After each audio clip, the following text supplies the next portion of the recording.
Hello and welcome to episode 175 of Flix and a Six. I'm one of your hosts, Anthony Costanzo. With me, forever and always, the man, the myth, that tomorrow boy.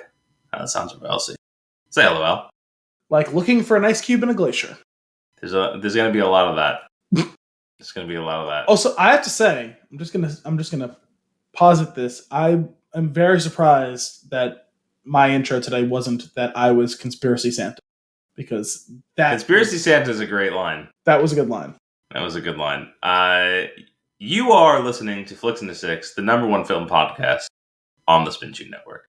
On this week's episode... Wow! Ringing endorsement for the show. On this week's episode, we've got trailers, Star Wars Vision, Kevin's fucking himself, The Machine's in Town, and 6 Degrees of Diane Kruger. And of course, we're going to talk about that Loki season finale, full spoilers, all before diving into our flick of the week, the Tomorrow War. But first, Al, what are we drinking? Could you imagine if we weren't the number one film podcast on the Spin Tune Podcast Network? Yeah, that's actually, we should actually make that the number 2 film. Runner up, just always trying to be better. Well, I like that. As we're staying hungry. We're constantly trying to climb that mountaintop. Like I want to consistently strive to be number 2. Okay. I don't need that. I don't need that the glam and glitz of number 1. I don't need that. Number 2 is a nice spot to be in. Heavy lays the head. Yeah. Heavy lies the crowd. You got to do the hands. Yeah. And heavy lies the crowd. Oh man, that's Departed. I mean, it's a very famous expression. That's that Departed in many things. But yes, it was. That was when Nicholson is. I'm specifically doing it as Jack Nicholson, so I'm assuming it's got to be The Departed. Well, that was not a very good Jack Nicholson impression. I wasn't doing an impersonation. I was doing the motions from the scene, which the audience can't see. Yeah, it was when he was talking to when he was trying to sniff out the rat, right? Sure. He's asking what's his name, Leonardo. It's a great scene. Like whether or not he wants to be him, and he goes, "I think I could be you, but I don't want to. Who needs that amount of stress in their life?" Yeah. Heavy lies the head. That sounds horrible. So anyway, we're drinking beer, right? That's happening. Yeah. Yes. Well, we will be momentarily. I mean, I had one. Sure. While watching the end of Loki. What'd you have? Moments before, I just had a Peroni that was left over. Oh, okay. Solid. I had a couple of big waves last week. Yeah, I know, because you texted me asking me something. What is the cryptic text between us lately? I prefer to play the game. You know, I sent you what did you call it? Was it an onslaught of Star Wars memes? A deluge, I believe. A deluge. A deluge of spicy Star Wars memes. Spicy Star, and it's true. And they were all gold. Everything I sent you, solid gold. Yes. But I just happened to be waiting for food, a late lunch, as it were. And I opened up the prequels memes subreddit, and I was scrolling through it, and everything I was coming across was fantastic. So I just started firing them off one after the other. But with no fully intending that, like, if you responded, I wasn't going to answer you. I just didn't, because I was going to have to get back in the car and go. So I knew that this was going to raise some questions, and then that they were just going to simmer. That's funny, because I was going in and out of service as well. Okay. So I got them in like literal deluge into my phone when I got service back. And I texted you, got back out of service again after I sent off a batch of just linguistic annoyance to you. Then I got your response sometime later. But yeah, on Sunday, July 4th at 9:26 a.m., I got a text that said, it was the first text between us on that day. Longboard or no, we were texting the day before. Oh, okay. But you just texted me longboard or wave. That's right. And I responded, "You have stumped me." you got me. Yeah. I've been caught. My pants are down. Yeah, and you texted me like half an hour later saying, "Oh, Kona beers. I already bought one." And I was like, "Yeah." I was like, "What?" Well, would it have been better if I had said Big Wave, which is the actual name of the beer? Would you have figured it out then? I may have. Yeah. I couldn't remember the name of it. And even though I was holding a phone, a device in which I could find out the name, I chose to just guess. Well, actually, yes, I would have guessed it because when you texted me longboard or wave, I'm like, is he asking if I prefer longboarding or waveboarding? Because not neither. Longboarding or waving from the shore. No, yeah. So or waveboarding because neither. Yeah. Or no, wakeboard. That's what. Wake. Damn it. Okay, yeah. So no, I was just. But you know, if you'd said big wave, I probably would have clicked for me after a minute or so. Sure. But anyway, we're drinking. Wait, what's the answer to that question? I don't remember which one's which. It's been a while since I've had any of them. I know I've had like 3 or 4 Kona beers at least. I liked all of them. The one that's the golden ale, that's my favorite one. I just don't remember which one that. I don't remember either, and I just had one of them. But I do know that the big wave, the first time, my very first big wave. You never forget your first big wave, but I don't forget it because it was specifically the night that I watched John Wick for the first time. That is a very odd coincidence. It was John Wick, a Kona big wave, a bunch of crunch, and popcorn. I was all set. It's pretty solid. And it was like pretty early on in living here, and downstairs, like it was just the TV. But was that your first Saturday movie night with myself? That was the Spin Chin? Yeah. I don't know if it was the first. Well, the one like I don't know if it was that or Boondock Saints, but I thought that was what I wrote first. I thought you wrote about John Wick first. Maybe I probably did. But I probably did. Anyway, tonight. Oh right, we're drinking beer. We're drinking a beer, a specific beer, and that beer is from Aberdeen, New Jersey. That beer's name I will tell to you now. Alternate Ending Beer Company's Walking Carpets India Pale Ale. This I don't remember if I had this one when we went to Alternate Ending a couple months ago, but I want to say I did. I definitely didn't get to see this delightful can, which there's so many different movie references packed into this all at the same time. Into this imagery, because there is very clearly Princess Leia, who is the silhouette of a shadow from Mary Poppins standing in the doorway. Right. And all of that picture, that's from some other movie. Like that, neither of those characters is in that movie that this is from like the silhouette character, you mean? Yeah. Like being there? Yeah, that is something. And I want to say it's a Hitchcock thing.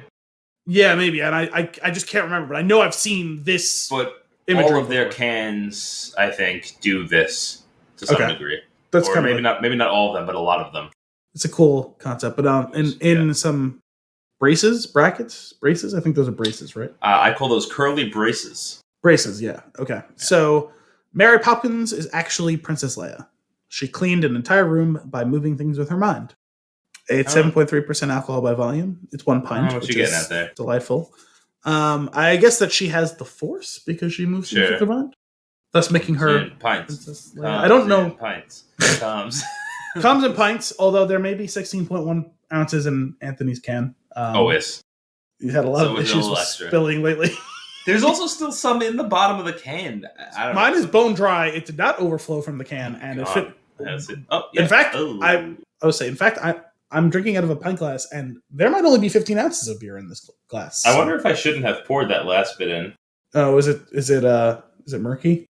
It looks like someone spit in my beer. That's what that last one did. Here, look, it has a cascading effect. I don't know. Yeah. There's like clouds of muck. Yeah, it's murky. Anyway, you know what's annoying? This beer does not have a problem, an issue that I take with this brewery is that they have some really nice descriptions of the beer when you order it. Not on this one. On the website. No, even this one. And it didn't come like in a little 6-pack box. No, it's just it's one of those plastic joints.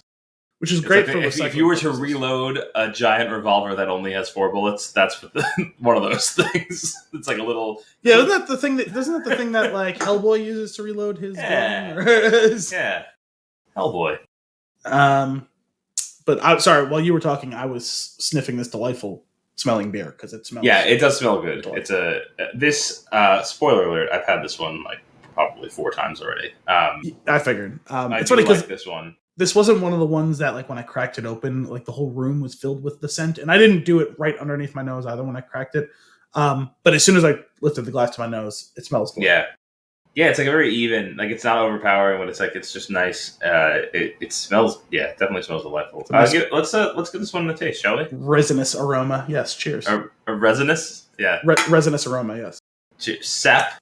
Tree Yes. sap. Isn't that what you said? Well, hops. Yes, but yeah. Well, Hops. I heard they recently put more hops in it. Hops. I definitely. Yeah, I'm about this one. See, and this is the other thing. I want a little bit more out of this brewery. I just want a little bit more, and that is, I would like it to be a little bit more consistent in what comes out. Like this one is very good, and some stuff that I've had, I feel like has just been like way off. Like based on like what they said they were trying to do, and I've tasted it now. So not like the beer is bad, but they didn't hit the mark they were aiming for. Yeah, I think that it's safe to say that they were trying something and they missed. Okay. Yeah. Well, I don't know what being like bad beer. Oh. No, versus it being, it wasn't bad beer. It was, it was just not what they wanted. Not knowing what the target was for this particular beer, I certainly can't judge that. However, if their target was delightful, delicious IPA, then success. I wish I could find the description somewhere for you. I'm sure that if given a quick Google search, which I'm going to do right now. Like, I wanted exactly what it said. It was so well described. Walking carpets, alternate ending. Wow, fantastic. I searched walking carpets beer, and the top hit was how to get beer out of carpeting. Fantastic. Oh no, man. All of the top like 10 things on here are... See, this is the problem. And these are all just what people said about it, not the actual thing, so that's cool. Oh, here we go. Nope. Yes? No, this is riveting. This is a riveting podcast. Oh my gosh. Now when I search Walking Carpet's alternate ending, the top hit is the alternate ending of Walking Tall. How do you have a different result? That's exactly what I have typed in. I think probably because, unfortunately, I am using Bing, and you're probably using... Why would you do that? Do you actually want to know? I kind of do. I am very curious. Because I'm on a borrowed laptop, and that was Microsoft Edge is the only browser that is currently on here, and I did not download Google Chrome before we did this, and so. Wait, how are you recording right now? Via Microsoft Edge. Really? Yeah. Of all of the things that Zencastr has an issue with, Microsoft Edge is not one of them? Microsoft Edge, outside of Chrome, Safari, and Firefox.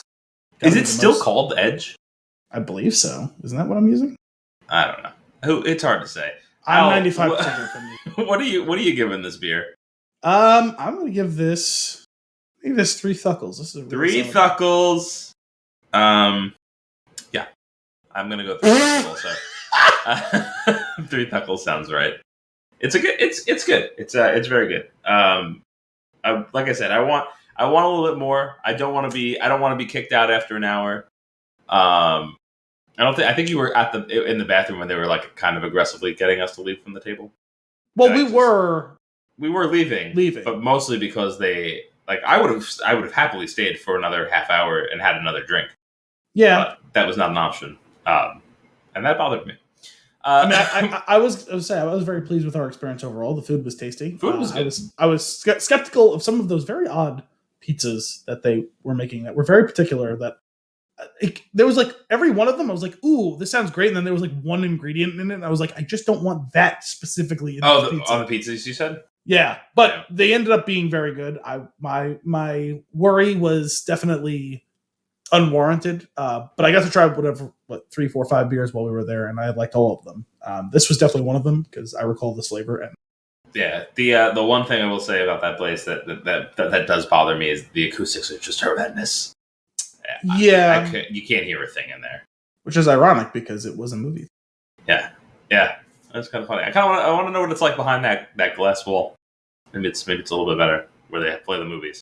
Oh yeah, I got to see the original Star Wars. The line "Walking Carpets" being from that.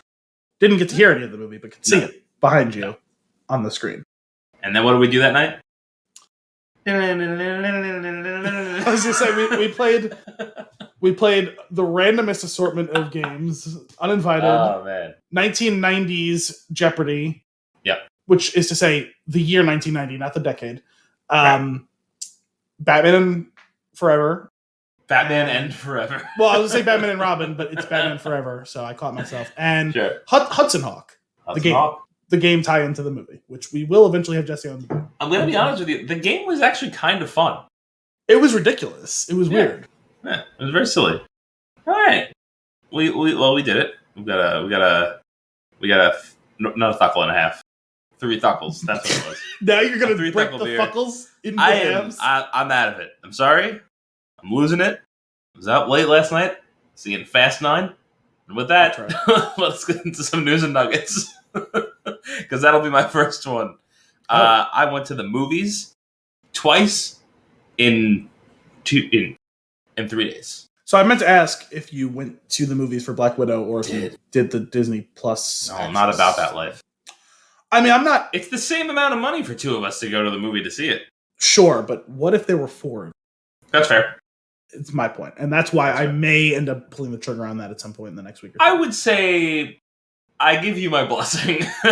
Oh no. It was fine. I've heard everything from fine to, hey, this was kind of pretty good. So I turned to Kim afterwards. I was like, meh. And she's like, oh, I liked it. I was like, oh, good. I'm glad. But she's like, let's be clear. My expectations were really, really low. I was like, you know what? I thought mine were low, but I think secretly, part of me was expecting them to be to wow me with something. Yeah. And that just never happened. And that's on me. But also at the same time, you can't be putting that out at the same time that I'm watching Loki, which is just so good. It really is. It really is. Oh my goodness. But anyway, so I got to see Black Widow on Sunday. I did go to the theater, which was great. And then last night, saw Fast 9 at another theater. Met up with Damien, he was on in the double digits, wasn't he? I feel like it was an earlier. Oh yeah, by now it's probably episode 13 or something like that. Wow. It doesn't feel like it was that early on, but it's I don't know, maybe it was episode 40. I don't know. It is literally that's all the same. Years ago now. Yeah. Mm-hmm. It's funny looking back. There's a whole bunch of movies that either I forgot we did or forgot the chronology of when we did them. Yeah. Or oh wow. There was even a couple times where it was oh wow, that movie came out while we were doing this podcast. Yeah. I was scrolling through the list and I saw a couple like that. I was like, what? Really? Because obviously, we've always dabbled with movies that aren't in the theater right now, even pre-pandemic, right? We would go back, but there's a handful of movies that I remember going to a theater to watch that movie for the show. Did it on the show? Yeah. I feel like we did have a stretch there for a while though, where there was a good movie every week to go see, or a good enough movie every week to go see. So we had a long stretch of those. I was gonna say, how many times are we gonna re-edit that sentence? There was good enough movies. There was movies in theaters for us to see. There were movies we were willing to see. Even some we were unwilling to see, but didn't see. Out. I gotta tell you, I'm so excited for you. Really, when we do that Fast 9 episode, I really just want you to take the reins, and I just want to sit here and I want you to just explain to me what happened in the movie. I think that's how I want it to go down. Oh no! Are we gonna have Damien on for that? Episode? Damien.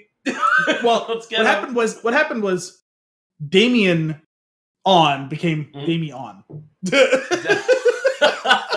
Are we going to have Damien on to do that movie? If he's up for it, for sure. Oh man, it's a treat.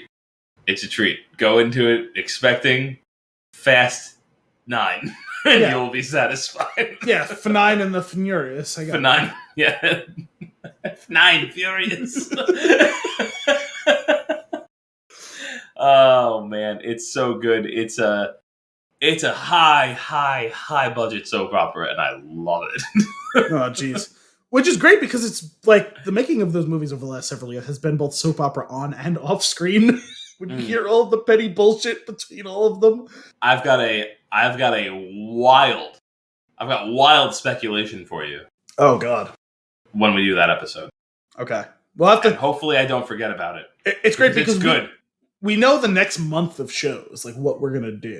But good luck guessing the order of the order. Yeah. Because last week, before having to abort last minute, I was 100% sure we were doing one movie, and you were 100% sure we were doing another movie. Oh man, thankfully, I really wish we had started. Thankfully, I had watched both of the movies because I had a sneaking suspicion in the 11th hour that you were not talking about the same movie I was talking about doing. And I was like, you know what? Let me watch that other movie. And then you're like, hey, can we push it back a day? And I was like, yeah, just for my own clarity, though, what movie are we doing? And then you said the other one. I was like, okay, it's a good thing I started watching that last night because when I finish it tonight, let's record tomorrow, which we, of course, also then didn't do, but still. Yeah. It happens. Here we are. And here we are. Speaking of which, we're going to have a conversation. We're going to have a conversation Saturday on what the next few months looks like because I imagine our schedule is going to be more difficult to. We'll go on a temporary hiatus. I'm sure there'll be a few weeks of that. Yeah, well, and then on top of that, like when the temporary hiatus ends, what the actual schedule is going to look like. Yeah, for sure. For at least those first 6 months, I don't know. Yeah, don't worry. You know what happens? It's because when we take a break. Guys, it's a good reason. Anthony's having a baby. It's imminent. So bear with us. We are going to have to be somewhat sporadic. But we come back on fire every time. Well, just understand it is literally only the force of gravity that the planet exerts that is keeping me installed in this chair right now because I am so ready to go if you haven't already been able to tell. This episode is going to be... You're itching. All right, let's literally, I have so many mosquito bites right now. Give me... I've been scratching under the table this whole time. So Please don't think that I'm doing anything. Oh my God. You know what I love about this show? Is that this is just... Never mind. On this week's episode... I don't even know where I was going. So I apologize. You don't have to re-intro. We already did the first nugget. I've lost my train of thought like 3 times now. I'm going to help you. We've already done the first nugget. You mentioned that you went to the theaters. Do you have any more thoughts on All right. I said on this week's episode, I already have the timestamp down for when News and Nuggets started, which is a lie. I heard you say on this week's episode, and that's why I cut you off, because we've done that already. We're well past it. Thank you for bringing me back in. Here's the problem. I went out, so I haven't been sleeping super great. Me either. And for whatever reason, waking up like super groggy, right? Yeah, I've been exhausted for the last week and a half. A couple of the last 2 days in a row, my fault entirely, going out to a movie on a weeknight that's not close because I was going to see it with Damien, who lives in Connecticut, so we met halfway. Which somehow is still 45 minutes away from me, which is why I couldn't make it. Right. So we went there, and that was a little bit late of a night considering the night before. I didn't get home until like 2:30 a.m. from going away party. So I'm running a little bit slower. Who's going away? My cousin Jack is moving to South Carolina. Really? So we had one of those Big Al's card games that I'm sure you've heard us talk about on the show before. Yeah, on a Monday? Well, yes. It wasn't my plan. But it was good. It was good. But like I said, it was about 2:30. And that's the latest I've been up on a day that I have work the next morning in a while. Fare thee well, Jack. It's been many years since I've seen you. Yeah. It's been a while. Al. Yes. On this week's episode, no. Jesus Christ. Welcome to Flix. Give me trailers. Go trailers. You start talking. I'm going to sit back and have a few sips of this beer. I know I sent it to you. Were you able to watch the first full, official, real, honest-to-God trailer for Season 2 of The Witcher? Yes. Fantastic. At least we're on the same page. I watched it. I vaguely remember. Yeah, okay. It's coming back. I'm unlocking bits in my memory. Okay. Now, first of all, and I definitely don't know the age of the actress, and I definitely don't know the age of the character. But did it seem like Ciri aged 47 years since the last season? Yeah. I don't know how that happened exactly. And this is, she went from 9 to about 16. I feel like not 47, but like it seems to be a jump. I was certainly being not the character, to be clear. The actress seems well, both though. And I don't mean that in any way to be insulting. No. Obviously, being hyperbolic and saying 47 years because realistically, It looks like she went from like. You're a child, now you're an adult. I was going to say 9 to 16. I was going to say from like 12 to 22. And quarantine.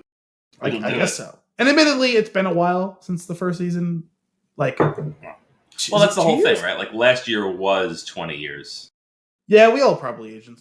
I have so many white hairs now in my hair and beard. Now some of that's just because my hair is well beyond shoulder length now. So it's much more apparent that the hairs are white. In fact, the worst and most egregious of them is like around the right temple, and it hanging free. It hangs below my ear, and so like 2 months ago, I cut just that one hair, like 3/4 of that hair off because I can't allow that to just fly freely. Because I didn't want to. I don't know. I had a scissor on hand, so I was like, "Let me just snip that guy, and you can. Yeah. We'll deal with. We'll kick that can down the road until I get the haircut finally." That's future Al's problem. Yeah, exactly. The problem is I also have so very many in my beard now, and one of them is dead center of my chin, in the first like 1/4 inch of beard. So when my beard gets long, it's super apparent because it literally rests on top of all of the rest of the beard. Hair is there. My beard is very dark, black colored, and when I let it get bushy, which I had a couple of weeks ago, I literally snipped that solitary hair like 5 times before I finally trimmed the rest of the beard back because I was super lazy for like over a month. But yeah, The Witcher season 2. Other than Ciri looking older, what are your thoughts on this trailer? I'm excited. I didn't actually feel like I got a ton, but I also don't want a ton because I was like, I just keep your secrets and just show it to me. I'm just ready to watch it. I don't need to be sold on it. Is my point. Sorry, you just said keep your secrets, and it reminded me of that Lord of the Rings meme from that scene in the very beginning of the Fellowship when Frodo goes, "Fine, keep your secrets." Then. Keep your secrets. Oh man, one of the this is disgusting. There's so you know how in Slack you could do we have it set up so you can do like /gifs and you can search for a GIF. Yes, I fight with that functionality occasionally. But yes. I did that the other day, and I was specifically looking for the share the load line from that, right?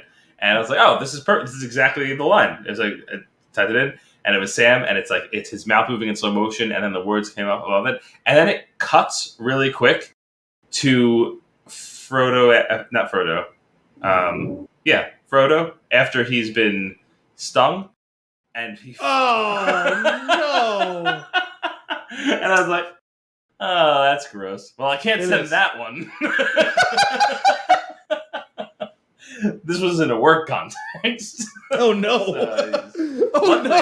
Luckily, I let it play out before I hit send, because that was gnarly. That's a tough one, because I have a very strong texting GIF game, and I have to be careful as to how deep into the bag of tricks I can go when the group messages amongst like me and my team at work go. Not like those guys are all like cool, but like it's work. You know what I mean? Yeah. And also same. That's what it would have been. They like. also have zero idea of the level of like nerd that I am. Gotcha. They have no idea about this podcast. They have no idea about any of that stuff. So like I can't break out something like that. Not even like clean or not clean version of that GIF. I wouldn't feel comfortable breaking that out, even though I have absolutely used that GIF. It was this is the exact GIF that I want. No, it's not. But anyway, so I was excited for that trailer. I've been waiting for that trailer. They gave us a ridiculous teaser like a month and a half ago. It was nothing at all. I'm interested to see what this that welcome home scene is going to be about. That's cool. I'm just looking forward to more of it. I've watched that show twice, and I'm not a rewatcher of television shows usually. I mean, unless it's a comedy. I put comedies on all the time. But I watched The Witcher twice because I wanted Kim to see it, and she got into it too. So, what did they give a date? I don't. I think it's late this year. I don't think they gave a specific date that it was going to drop on. But my guess is, based on the way they've been talking about it, December. Sure, that's when the last one came out, right? Just 2 years ago. Yeah, I believe that was December of 2019. Yeah. Oh my god. Yeah. That's inconceivable. But yeah, I'm super excited for that. It was cool to see some familiar faces, some new faces, some new fun action stuff, some stuff where I'm like, I have no idea what's going on. I'm super excited to see what the structure of this show is going to be. That's more so what I'm really curious. Like, I feel like they're not gonna. I doubt they'll do the same thing. That would be really funny if they did the same thing, but you don't find out until like the very last episode. They're like, we got you again. You suck. I imagine they'll have some sort of wrinkle, but they can't do that. Like, it's just not possible to do that again. Because the timelines all collapsed at the end of the first season. Yeah. Which I thought it was one of the most fascinating things about that season of television. I know the people who didn't like the show tended to hate that mechanic. I loved it. Oh, yeah. I thought it was great. When I figured it out in whatever it was, the third or fourth episode, I was like, oh my God, I thought it was so cool. And it's like, honestly, not even that complicated, but I thought it was so cool. I don't know. Yeah, I agree, because it was done so well, because they did it in such a way where it's like, both storylines could be happening so right obvious. now. Like, it seems fine, but if you go back, the clues are all there. Yes. It's like, and it just makes me wonder whatever happened to Jaskier, because I love that guy. And first of all, if Jaskier's not in this season in any way, shape, or form, I'd be so upset. Yeah, I agree. Second of all, I was the Leonardo DiCaprio meme from Once Upon a Time in Hollywood when the little kids showed up at that party, and I'm pointing at the TV. I was like, "It's the kids from the painting! It's the kids! It's the kids!" I am excited for this. It'll be good out again for sure. Now, the other trailer, which I have been not so patiently, which I know you did not see, most likely, not a day before or after that trailer came out, the Succession season 3 trailer, which in much the same way showed you everything and exactly nothing at the same time. Mm-hmm. So I have literally no idea. I'm familiar with the craft. Exactly, which I love. Sure. I just love that goddamn show so much. It's so damn good, and I'm so excited. The pandemic obviously having pushed out it should have come out last summer based on the time of when. That's a Showtime jam? HBO jam? It's so good. It is the current king of my appraisal, the best show that's currently on television. So nice. If you do have an opportunity, get into that show because it's I'm sure that I'll be watching a lot of stuff. Yes. So that'll be good to have a list of things. We finished season 4 of Homeland. 4. I think we finished season 4 of Homeland. What was going on in that season? I'll be able to tell you which. Quinn got nerve gassed. That's season 5. That was 5? Isn't it? It might have been. season. No, you know what? I think that is season. Yeah, because we talked about season 4 in our last episode, which was 2 weeks ago. That was the one where it was supposed to be going to one place, and then they just kind of hand waved away while she was in a different place. Yeah. This one does a time. There was a couple years time jump. Yes. And her daughter's older. Yes. Yeah. By the way, worst name in all of it. What's her daughter's name? Franny. I hate it so much. Oh, no. Why? That's not what you're naming your child, is it? No. But why? I don't know. Just rubs you the wrong way? Yeah, no, it's just something about it that's wrong. So I could call you that and it would upset you? No, because it's not my name. I could call you that. Sure. Address you in any other way but friend. You could call me fuckface, and I would not like that either. But it's not my name. Yeah, damn it. You could call me so many things just because you choose to, and I Franny, not... what? Oh boy. Yeah. Okay. So I guess we're in season 6. I really want to say we're in 5, but it's got to be 6. No, he gets nerve gassed in season 5. Which, by the way, huge spoilers for that season. And sorry about that. Well, I mean, listen, it's not spoiling for me. I've seen it, but anyone. Well, I'm not sorry. It's pretty old at this point. Well, the show itself ended last year, so yeah, that's not that old. I guess not. Yeah, but he was one of my favorite characters, so it's difficult now. Yeah, seeing him brought low like that is tough. Yeah. I need more Saul in my life. That's really what the show comes down to. He's kind of sparse in season 6, I think. Yeah, I've noticed. Come on. Bring back my guy. I mean, he's around. Saul's still one of the main characters to the end. I don't know. The show's I'm enjoying watching it. I don't love it. Like, I don't think it's like amazing, but I'm compelled to continue going. Well, that's how I felt through it too. Is like I could see the wheels starting to fall off, but there was still enough to keep bringing me back. Like it was still compelling television, at least at times. Like it's not The Walking Dead. It's better than that. Like, or at least it's done more coherently than that, I guess. Sure. There is one thing though. So you know my distaste for Carrie. I just can't stand her. And I understand that that's the point, but like I really can't. And what I've picked up on watching way too many episodes back to back over the course of a week is that she does this exhale thing, and it makes it like flames on the side of my face, heaving flames. It's funny because Claire Danes is not a mouth breather, I don't think, but she gets very breathy at times in that show. She every once in a while I'll turn to Kim and I'll just do that and she'll just roll her eyes at me. That's fine. And like Kim's used to it because like she's into horses, so like it's totally normal to hear that sound out of nowhere. Anyway, character's insufferable, but that's fine. It's tough, right? Because she doesn't always suck, but she grows to suck on that show. And yet, you know that more often than not, she's, I'm going to put very loosely in quotations, right, or at least on the side of quote unquote right or good. And so you still have to root for her for like plot purposes, even though you just want her to have all of the minor inconveniences. Like, you know what? I hope you accidentally stub your toe right now. Like get the bad guy, but like maybe you trip and fall and it's embarrassing. Everyone sees it. Like, you know. Oh, I mean, I'm actively rooting for something to happen to her. Like she's like in the subway running after someone. I'm like, shoot her. See, I was coming with more innocuous, less permanent, possibly deadly things. I can't wait till you see. I just want to see your reaction to. I want to say it's season 7. Okay. Season 6 or season 7, I forget. There is an incident involving Franny. I'm not going to say what. I'm not going to say the outcome. I'm not going to say anything about that at all. But I remember watching it and I was like, oh my God. And I want to hear your thoughts on this. Okay. Discuss. I'll know it when it happens. Oh, yeah. Okay.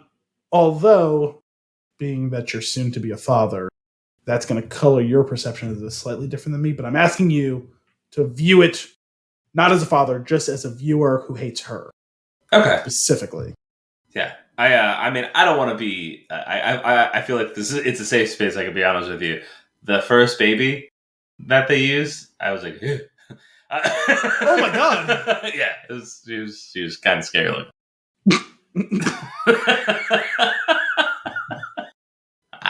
I mean, I don't know. As far as we're on the topic of what we're watching, there's only one specific what we're watching I want to bring up at this moment, because there's going to be something later that we need to discuss in big detail. We just need to clear out, because we're going down the rabbit hole. I've been sitting on this for over a week. So, no, but this thing now we're going to talk about. This is the smaller piece of what we're watching. Have you started watching Kevin Can Fuck Yes. Okay, so I've missed the last 2 episodes. I've seen the first 3. I think I might be in the same boat as you. I think that's the math. That sounds right. What do you think about it so far, like big picture? It's so weird. Because yes, it is. It's half of the show is really bad, and the other half is really good. Okay. And I understand what they're doing.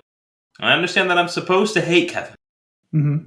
And I do, like with a fiery passion. Yes. But I think they linger on him too long. I wonder where the sitcom aspect of it too long, because like the idea, if you're going to set it up so that like it's ridiculous and annoying, and then we move on and we focus on Annie Murphy's character, great, because that stuff is awesome, and I think she's a great actress, doing a really good job. And the dark story that's going on, I'm actually interested in. Yes, which I think the more we go, the more it's going to transition that way. I hope so, because then when you do 10 minutes in the house, I'm like, oh.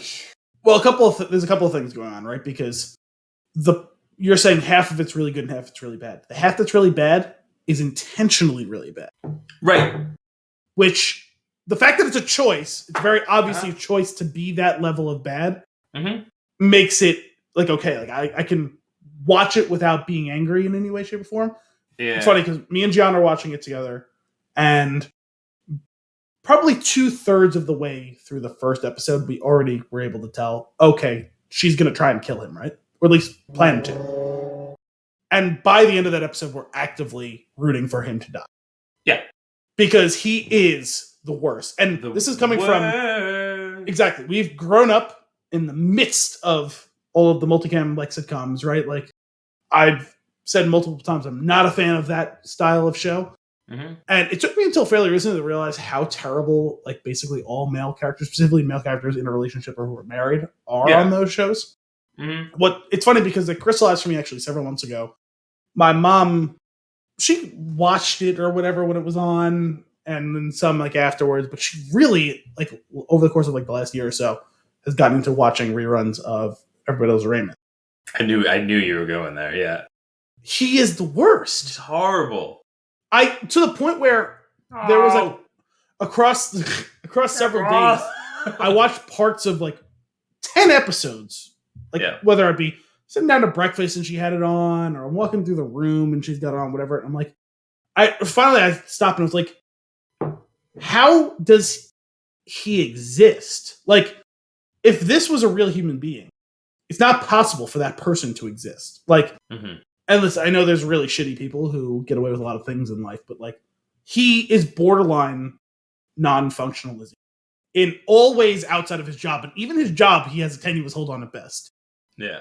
But like, he has a really good job that he gets like promotions on during the course of that show, you know? Yeah. It's unbelievable how any wife could put up with him, how any family could put up with him, how any children could put up with him in any way, shape, how many friends could put up with him, how any employer could put up with him, all of that stuff. Yeah.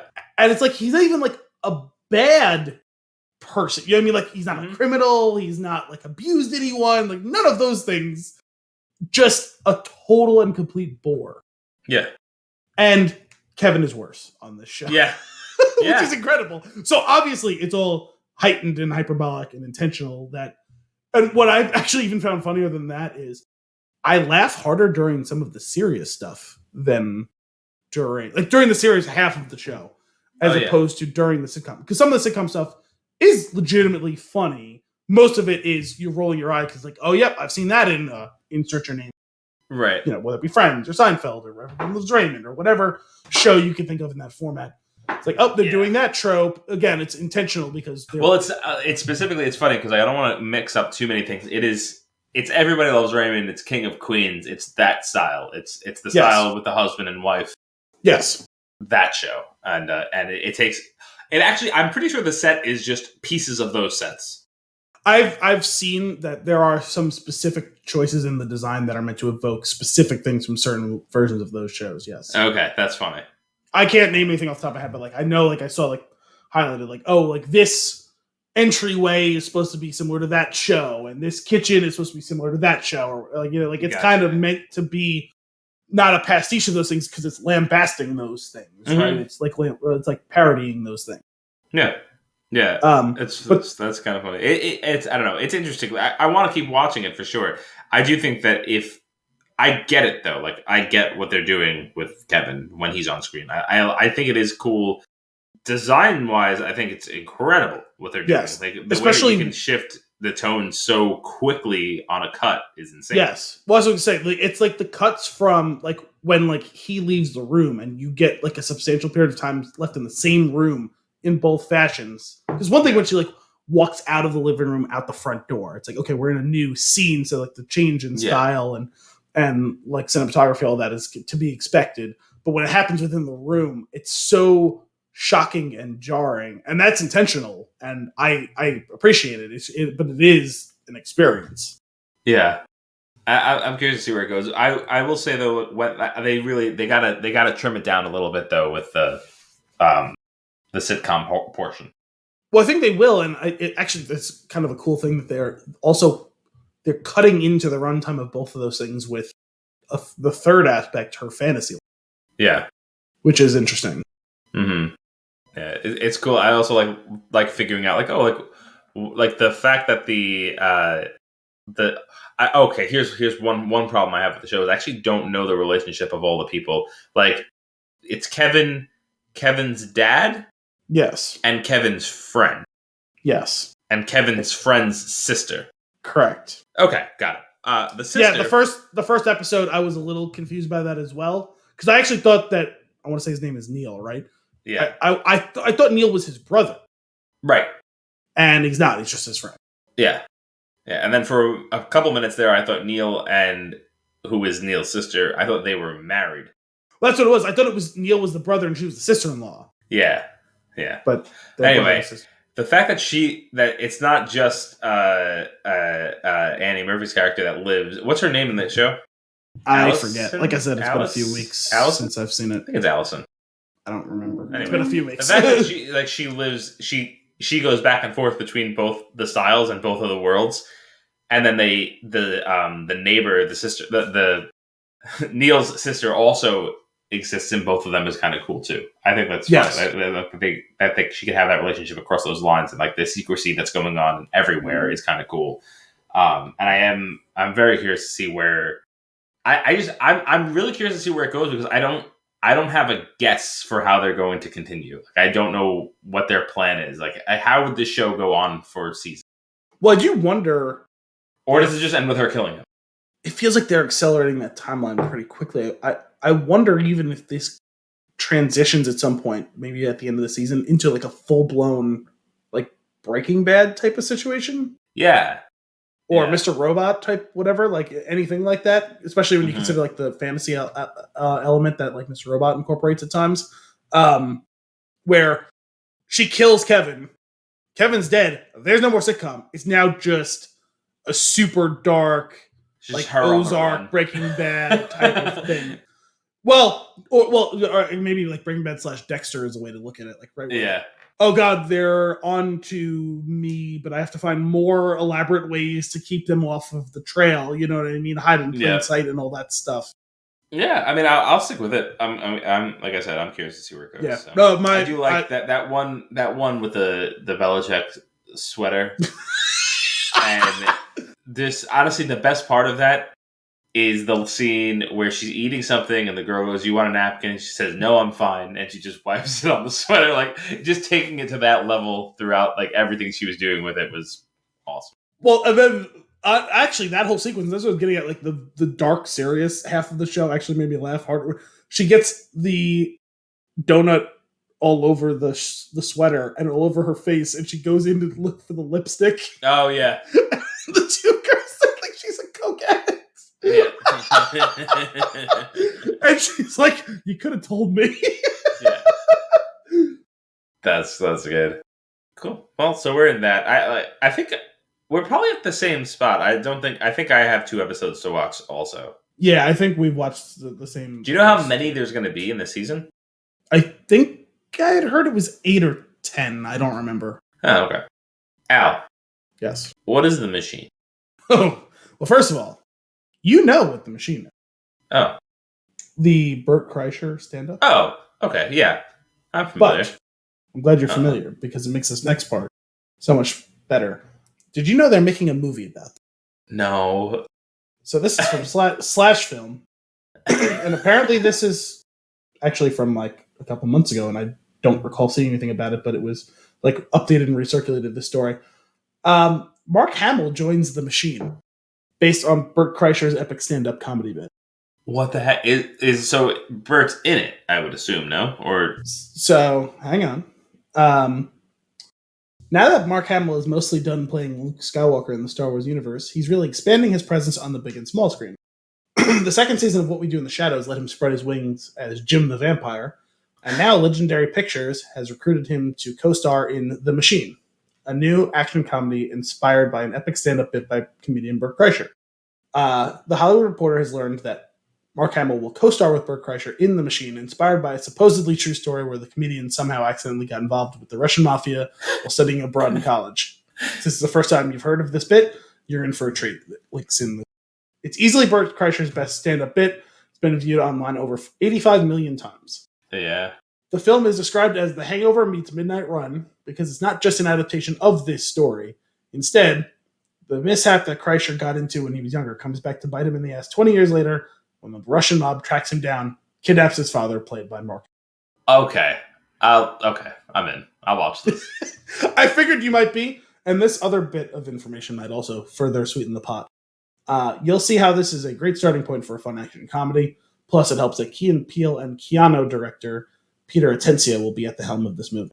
He's shown great skill at capturing the vibe of 90s action movies, both in sketch comedy form and the kitten-centric movie starring Jordan Peele and Keegan Michael. Awesome. The machine will actually film in Serbia, which will lend some authenticity to the proceedings. Kreischer is producing along with Judy Marmol, but it's not clear who is behind the script. Obviously, the story is Kreischer's, but he doesn't have any feature screenplay experience, and neither does Peter Atencio. As of the time of this writing, they didn't have any further details on who was doing the final writing. That's really silly. I'm in for that. I was worried as you were talking about it. I was like, okay, that's a funny concept, but like, I don't want to just hear like I'll just listen to the stand up for 6 minutes. I don't need to hear that story told out. But like the idea that it's actually like an addendum, yes, that is funny to me. So I'm looking forward to it. Also, I need to watch Keanu. You know, I think I watched like 2/3 of that movie. I don't think I saw the whole thing. I think it was one of those things where if you see something that shows up on TV and it's something you've already watched, you pop it on whenever. But I'd never seen it, so I didn't want to just jump in. And one day, I think it was like coming on in like 2 minutes. I just turned the TV on and it was like on one of the movie channels. It was coming on in 2 minutes. I was like, oh, well, I'll start watching it and then I'll just pick it up if I don't finish it. And I just didn't get to finish watching the movie. So, but were you enjoying it? I was enjoying it. It wasn't quite as good as I'd hoped. Like when I coming off the heels of Key and Peele at the time, and like the trailer seemed really like interesting, but it was enjoyable. It was weird. It kind of felt a little bit like a Key and Peele sketch that was expanded into something bigger. Did you because say sketch? I mean, it kind of came out that way. Yeah. I'm just glad we're both on the same page today. Sure. We're on the same page. What? Well, that's slow sip. I mispronounced sketch, so I mispronounced page intentionally. So I didn't hear. Oh, it actually sounded normal to me, so that even further proves the point. Amazing. Well, that's why I was surprised you caught me barely mispronounce like sketch. Oh goodness! What's Star Wars Visions? Oh, okay. I'm glad you asked. So I was prepared for this. Oh, hang on as I pull my jazz flute out of my sleeve. So some variety. Disney Plus unveils Star Wars Visions first look and release date. So Star Wars Visions is a anime anthology series. Okay. That will be coming to Disney Plus in September. So during Anime Expo Light this is Saturday, July 3rd now, Disney Plus announced the 7 Japanese anime studios that are behind the short films in the series. Kamikaze Duga, Geno Studio, Studio Colorido, Trigger, Kinema Citrus, Science Saru, and Production IG. Each studio will employ their signature animation and storytelling styles to deliver their own visions of the Star Wars universe. The 9 episodes will be titled The Duel, Lop and Ocho, Tatooine Rhapsody, Twins, The Elder, The Village Bride, Akakiri, TOB1, and The Ninth Jedi. As a formal venture into anime, each Star Wars Vision short bears a unique Japanese sensibility, which in many ways aligns with the tone and spirit of Star Wars storytelling. From the beginning, stories told in the Star Wars galaxy have counted Japanese mythology. No, why are you doing this to me, YouTube? One of those. From the beginning, stories told in the Japanese galaxy have counted Japanese mythology and the films of Akira Kurosawa among their many influences, and these new visions will further explore that cultural heritage through the unique animation style and perspective of each anime. That's kind of cool. Yes. I thought this was like a cool idea. I don't think it's supposed to be like there's There's that like little like shorts thing that they've done on Disney for a couple of years now. I forget what it's called. It's like Galaxy of Adventure or something like that. I'm misremembering the name. Where they actually like redid and recontextualized like iconic scenes from the series in an animation style in like short snippets for like kids to digest. Yeah, I think I know what you're talking about. I feel like I had seen like some of them, or like just I've seen little the clips idea. of a couple Yeah. of them, but I've never watched any of them like start to finish. Mhm. Although most of them are like 5 or 10 minutes long or something like that. So I thought this is I think supposed to be technically they're all like canon and exist within the franchise, and I don't know if like some of them might revisit known but lesser characters, or some of them might be expanding upon and just like we're gonna just build the universe of Star Wars. This isn't gonna be a part of the trilogies or any of the new bigger projects or whatever, but like this is a thing that exists in Star Wars but told through that storytelling device with that sort of aesthetic and like the things that you expect in the way that stories are told in anime style. So Yeah. they showed a couple of little clips like in the video announcing it, and they had people from each of the studios talk, and people from Disney and people from Star Wars, like Lucasfilm, talk about the whole thing. I thought it sounded like a cool idea because it seems like it's something that's fairly easily digestible that you can just engage with. Like you don't have to watch this week and talk about it. Like you can just That's what I'm excited watch about. it Like, yeah, the idea, like, oh, like I'm in the mood for like a Star Wars. go see a Star Wars and just be able to throw that on, like, and not seen it. You know, that'll be nice. Cool. Was there any idea of what would come out first, when, or not really? Well, the way it said it sounds like it's going to drop weekly starting in September, but I'm not 100% sure. Perfect. Yeah, that works. Nice, man. You came with some good nuggets this week, Al. I try. Tell me about. We did trailers. Tell me about 6 Degrees of Diane Kruger. Oh boy, are you ready? Are you ready? I'm ready. I've been curious about this for a while now. So okay, so this is going to require a little bit of setup. Okay. This would have been better last week because it was a little bit fresher in my mind, so it might take me a second. I might spin in the mud once or twice here. So I'm trying to regain my footing. So on a Thursday night, it was like before, I forget the date, but it was right before the 4th of July because it was that going into that weekend. Thursday night, sit down for dinner, watch some Jeopardy, classic, right?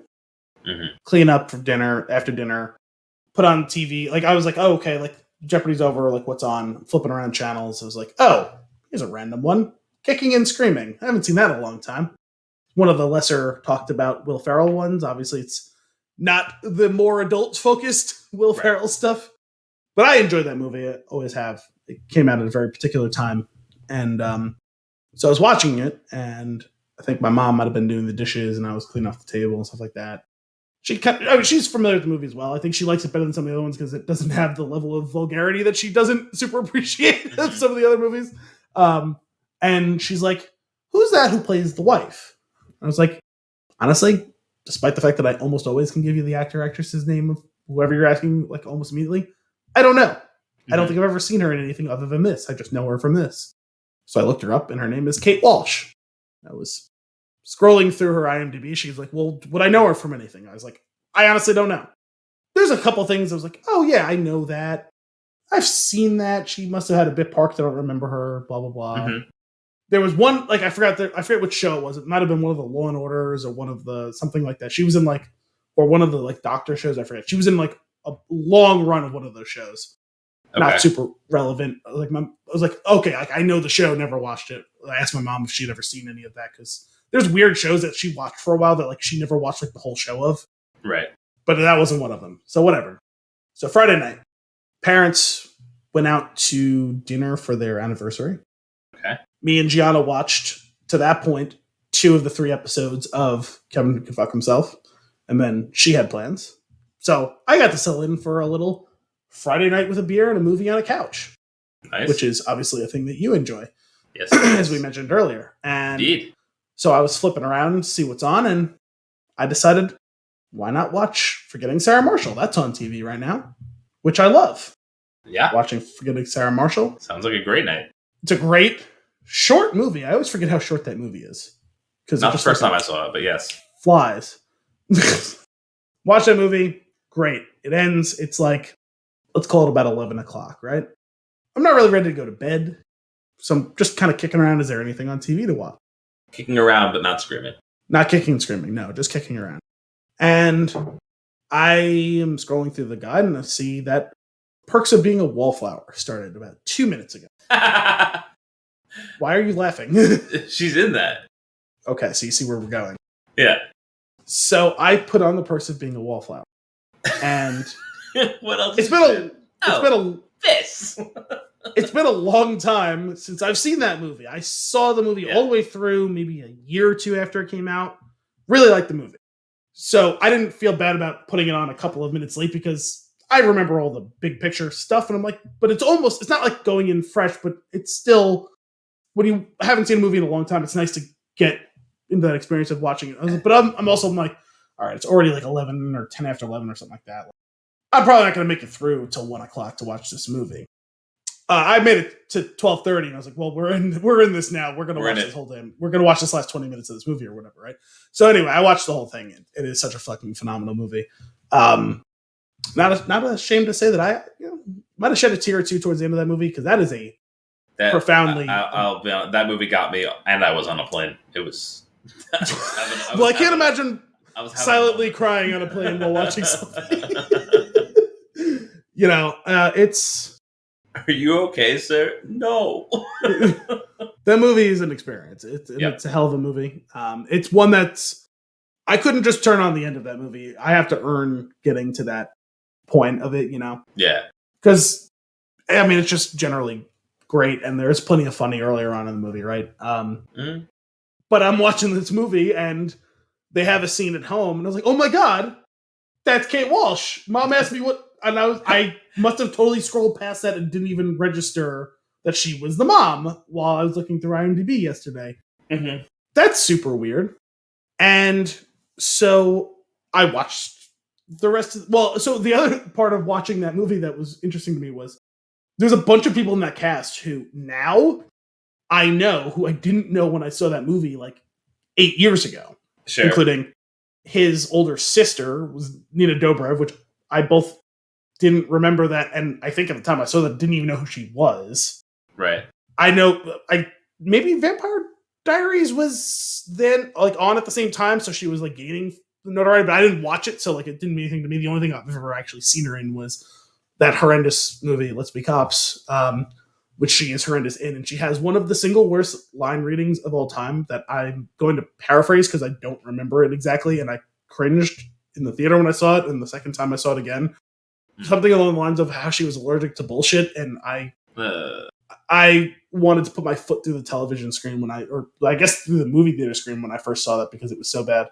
And her boyfriend... We're going to take a minor detour for 1 second here. Okay, it's fine. I looked her up because I was trying to think of what I had seen her in other than The Perks of Being a Wallflower. I didn't see Let's Be Cops, but I was scrolling through the list, and I found out that there is a XXX Return of Xander Cage.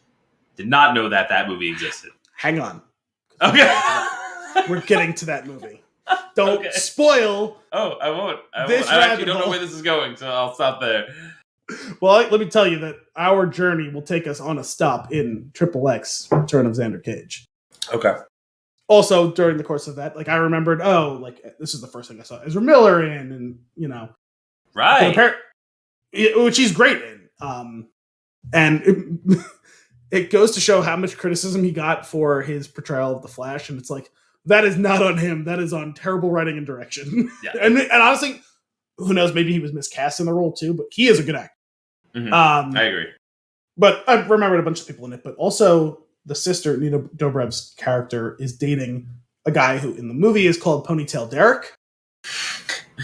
And that guy is, and I don't remember the name of the actor, but he plays Cousin Greg on Succession.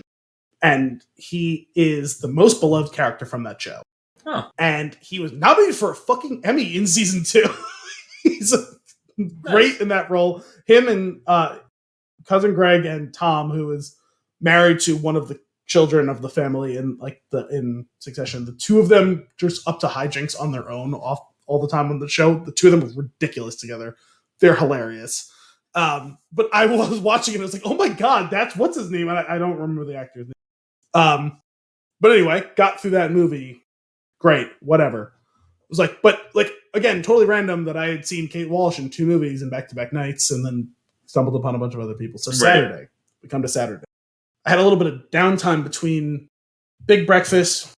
We're going to do some projects for the course of the day, and I had some other stuff to do. It was like, I just had like 20 minutes to kill, nothing to do, and I was like, I'm just going to put on the TV while I'm sitting on the couch. I turn on the TV, and it's FX or TNT or something, I don't remember, and Triple X Return of Xander Cage is on the television. Like 5 or 10 minutes into the movie. And I was like, okay, I saw this movie when it came out in theaters. I don't know why. I loved the first Triple X. It's a bad movie. I loved the first one. It's horrible. Love it. It's a great bad movie. Yeah. This movie, honestly, we should not do Triple X. Sign me up. I've seen the movie 100 times. This movie, I remember vaguely enjoying in the theater, even though it also was bad, and I didn't enjoy it as much, and it was also possibly worse as a movie. But I didn't even know this movie happened. We definitely talked about it when it came out. Like there was during the movie, he gets on a motorcycle and he drives on the ocean. Did I see this movie? I don't know if you've seen the movie or not, but you know who's in this movie? I feel like I know of this scene though. Do you know who's in this movie? You mentioned it a few minutes ago. It's Nina Dobrev. Yeah. And I was like, what are the fucking odds? Because I haven't even thought about her since the last time I tried to put my foot through the TV while watching Let's Be Cops. Yeah. And now I've seen her in 2 successive nights. I was like, I don't like what's going on here. What are the chances of seeing what's going to happen next? 2 totally random actresses who I don't think of outside of seeing the one specific movie I know them from. I was like, this is some weird, fucked up 6 degrees of separation shit. And I was like, but also, it's Diane Kruger. Because I've never don't think about this person. Yep. And then they're everywhere. And so here we have 6 degrees of Diane Kruger. Wow. That's great. It's tremendous, right? That's awesome. I was like, total mindfuck moment. And the thing is, it keeps getting better than that because I started noticing all these other random things. Oh my God. I had a tremendous movie weekend that weekend. Okay. I've already told totally random assortment of movies. I also watched the movie Vertigo, which does not play into of Diane Kruger, but just to beef up the portfolio. You open up your phone, it's like a headline, Diane Kruger says her favorite movie is Vertigo. Oh my God. No. I also watched most of Pineapple Express that weekend. Okay. And I also watched, what was the other movie? Fuck, I forgot to put it down. Pineapple Express is awesome. You know what else was on during the course of that weekend? The Harry Potter movies. Emma Watson's in that movie as well. I have never seen her in anything other than those 2 things. The Perks of Being a Wallflower and all of the Harry Potters. And while I was waiting to turn on Vertigo, waiting for everyone to assemble to watch movie night together, we had the TV on and Rock of Ages was on. Have you ever seen that movie? Yeah. I have not. I didn't know most of the people in that movie. You know who's in that movie? Russell Brand. Okay. And Russell Brand is either Aldous Snow or apparently in this movie because he's nothing else. Jesus Christ. I've even got Russell Brand popping up in all these things. I'm like, what are the chances of these totally random actors who you know them for one thing? Yeah. Showing up in other movies whether I've seen them before or not seen them before. Showing up like this isn't like, oh, I saw Nicolas Cage in 3 movies this weekend, or Robert De Niro, or whatever. It's fucking Nina Dobrev, Kate Walsh, and Russell Brand. And these were all things that just happened to be on TV that you were able to surface. It's not even like you put them on, so like it's not like a subconscious thing that you saw the movie and put it on like that you wouldn't have realized or anything like that. And even in the case in a few of these cases, didn't know the person was in the movie when I was putting them on. Right. That's really funny. I love that. Oh man, 6 degrees of Diane Kruger. That's the shirt. Yes. Oh man, awesome. You've been having some big movies lately. Some big movie weekends lately. Yeah, this was a good one. I had kind of a down cycle for several weeks on that. Not to say that I didn't get to see some movies here and there, but that was, seeing that many movies, or at least significant portions of the movies, and getting that sort of random slice, or I guess cross section of those things, where it's like, there's good movies in there, there's bad movies in there, there's serious dramas, there's dumb action movies, there's comedy, there's all over the fucking map. It's like, man, that is you're gonna have a movie weekend, that's the way to do it. Yeah, dude, I have been that's awesome. I feel like there was a few weeks ago that there was a weekend where I like watched a bunch of movies in a row, just like really pumped about it. Because I would watch a movie every day. I'd be down with that. I love it.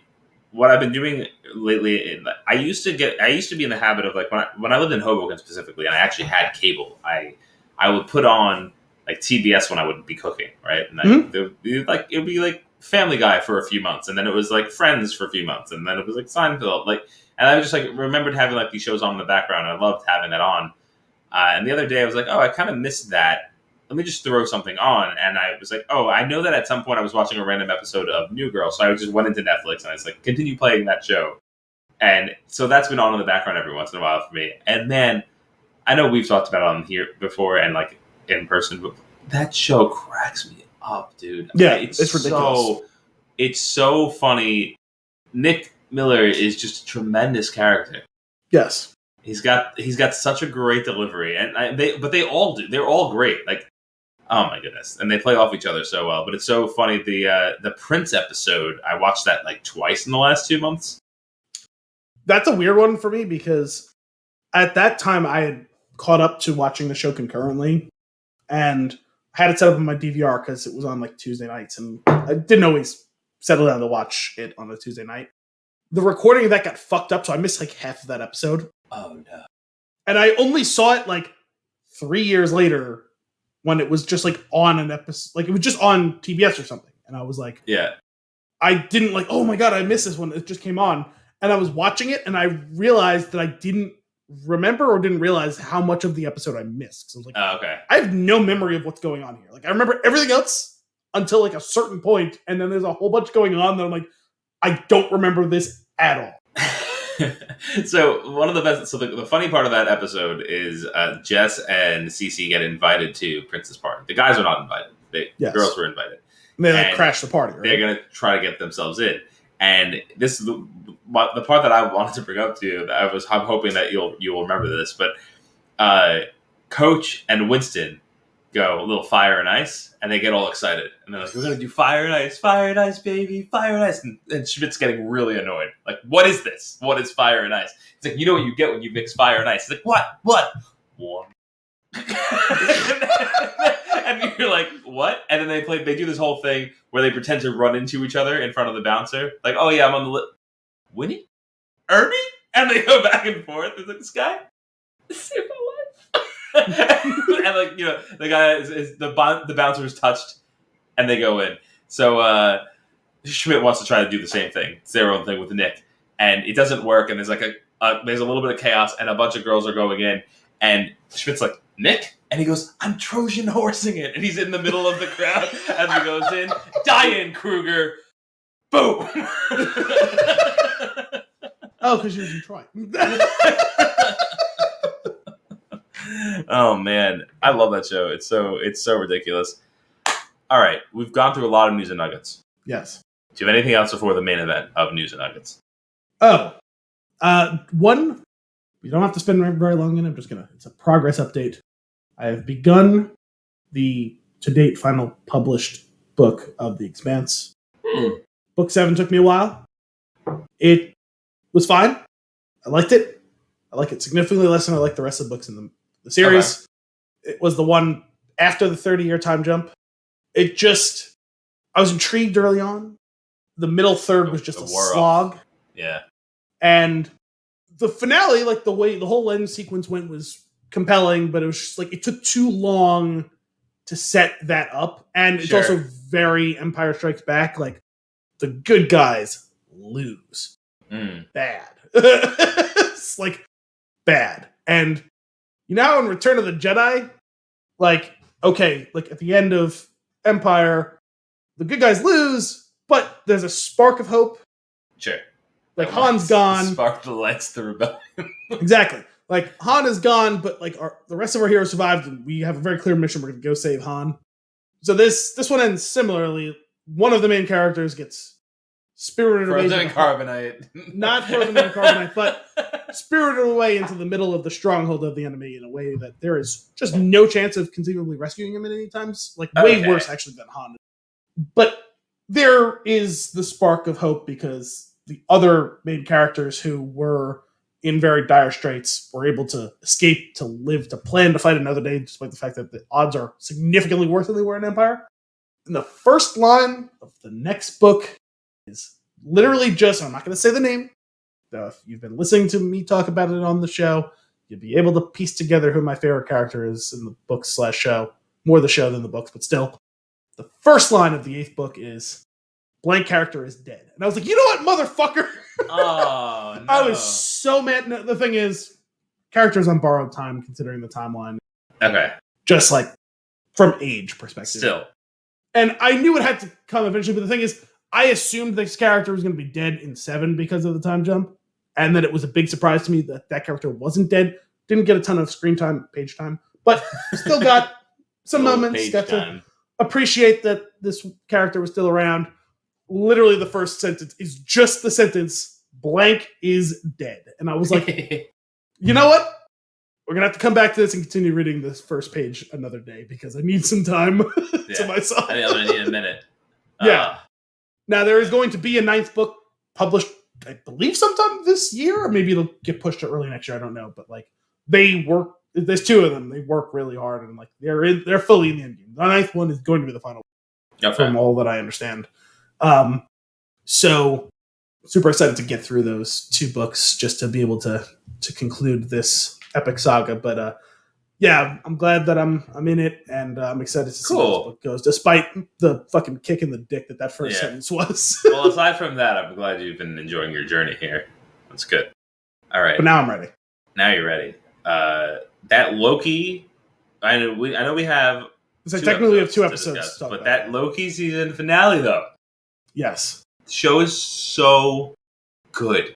Yeah, it was really good. It's really so good. The acting is incredible. The writing is tremendous. Like I love it, and aesthetically, it looks fantastic. I feel like it's. I mean, it's clearly. I want to say clearly, it's got to be the highest budget of the shows, right? I would think so, if for no other reason than just the pure levels of like set design and all of that they're doing. I mean, I guess technically maybe WandaVision had slightly more CGI, but like it's got to be close. I don't know, because like I feel like there's almost like a consistent level of it. Yeah, well, I mean, like that one had more like big things happening. Sure. Overall, although the Lamentus episode obviously was very CGI dependent, and this one was as well. So yeah, and actually even decent amount of the 7th or 5th episode too. So in the previous episode, we get all the Lokis, right? That's just that. So that was the first post-credit scene that we got was the episode prior to that, where we see Loki wake up and a few more Lokis are staring down at him. Yeah, it was they're officially, for show purposes, classic Loki, boastful Loki, kid Loki, and alligator Loki, which on top of all of that, on top of how ridiculously good the show is, the writing, everything, like how engaged I am in it, also very funny. Yes. And the whole throwaway, like, I feel like I should be more like concerned about this alligator, but like, and he just like keeps going. Well, but between that, which was great, and then the other one when they're all disparaging alligator Loki as like, you're not a Loki, I don't believe you. Although that would make it more likely that you were a Loki. The fact that he might have, I think you're lying about all of that. Although that actually further proves that tracks. You probably are a Loki. Yeah. That was really silly, and like it's so funny because like it almost seems like it could have been a throwaway gag like that whole entire episode, but it was so deep and so much was actually happening there, and like just the crisis that our Loki is going through, like emotionally and mentally, like. This is the most the character has evolved over the 10 years that he's been a character. I was going to say, well, I mean, it's up between that and Ragnarok, but obviously this has been more, but it's also had 6 episodes to do instead of one movie to do it. But I view them as fairly analogous in that perspective. But I know you haven't watched the show, but I know I've talked around it some without having to spoil too much of it, but give you like the idea of why I loved it so much. That episode in particular reminded me of my favorite episodes from The Leftovers. Because I'd mentioned there's a couple episodes that take place in, I'm just going to say, an undetermined location in time and space that are super surreal. There are serious implications for possible death of body, mind, and soul. Surreal and hilarious, and yet also deeply profound in character study of the main character. And that's what this episode is, right? Like, they're in mortal peril of mind, body, and soul in an undetermined time and place that is a surreal world, including doppelgangers, which is also a part of the leftovers as well. And yet we have like serious character moments that need to just like, and like not spending all that time with other characters either. Some of it is just you have to sit alone with that character. Yeah. That's cool. I love it. I also like that we got a lot of Sylvie in like that Sylvie Renslayer dynamic for a bit before she joins the crew. Yes, and like also that, even got a Sylvie like Mobius moment too. Oh yeah, God, Owen Wilson is awesome. Yes, he cracks me up.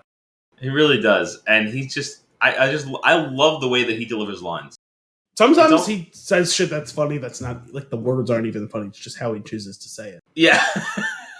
Yeah, like there was to jump ahead to this episode when he finds himself on his ass in between the table and he's like, okay, or like here we are. Like it's just like the way that he does it, it really is just so silly because he is inherently a funny guy. So like he is one of those people that where like I'm kind of expecting to laugh, so almost everything becomes funny. Yeah, but it's kind of a self-fulfilling prophecy, I guess. Yeah, but so.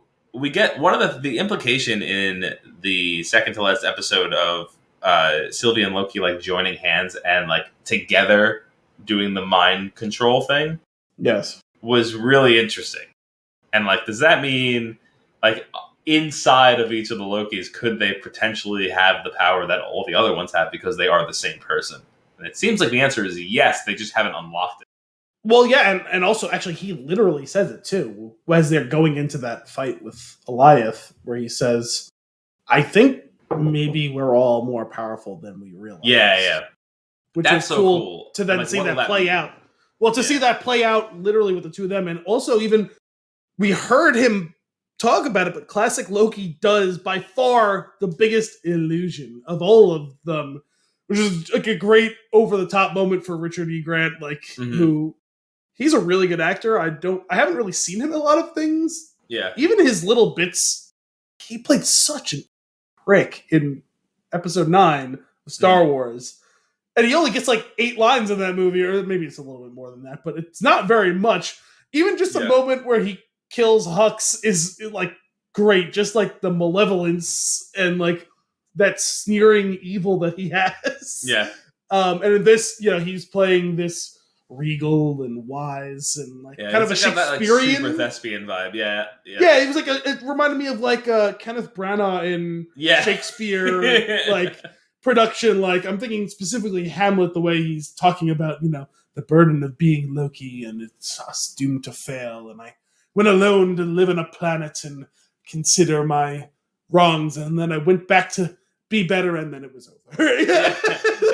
He'll do that, and then he'll like add that, like he'll do the bellowing laugh that he does, and then also the amount that he was playing with that cape and doing ridiculous things in the scenes, like making sure that you saw it, like flailing it up, and so I was like, this guy is really he's hamming it up. Yes, yeah. I know he was in that movie with Melissa McCarthy. I think he was nominated for an Oscar, like supporting actor. Yeah. I never saw it, and he was in that. I turned that one off. Oh, that's unfortunate. Yeah. I heard the movie wasn't that great, but I heard he was really good in it. So and that she was good in it too. He was in that show Dispatches from Elsewhere that came out last year that I never actually got around to seeing much of. I think I might have seen like the first 10 minutes, and like I actually still really want to go watch it because it looked super weird and interesting. I was just in a place where I was like, I don't have the like fortitude to watch the show right now. Right.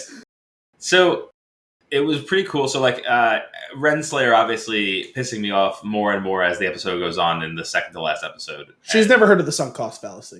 And it's just like really driving me up a wall. And I'm like, they're clearly not. Like there's no way that she's actually like gonna cooperate with Sylvie. And like they do it long enough where you're like, maybe, but I still don't believe it. And then like then of course another betrayal, and it's like Jesus Christ. And like, I mean, if you couldn't get all of the very obvious signs, like Miss Minutes, like, oh yeah, no, I'm totally working hard. Like, I'm gonna get you that information, and you see this anthropomorphic CGI clock literally side-eyeing you, like, come on.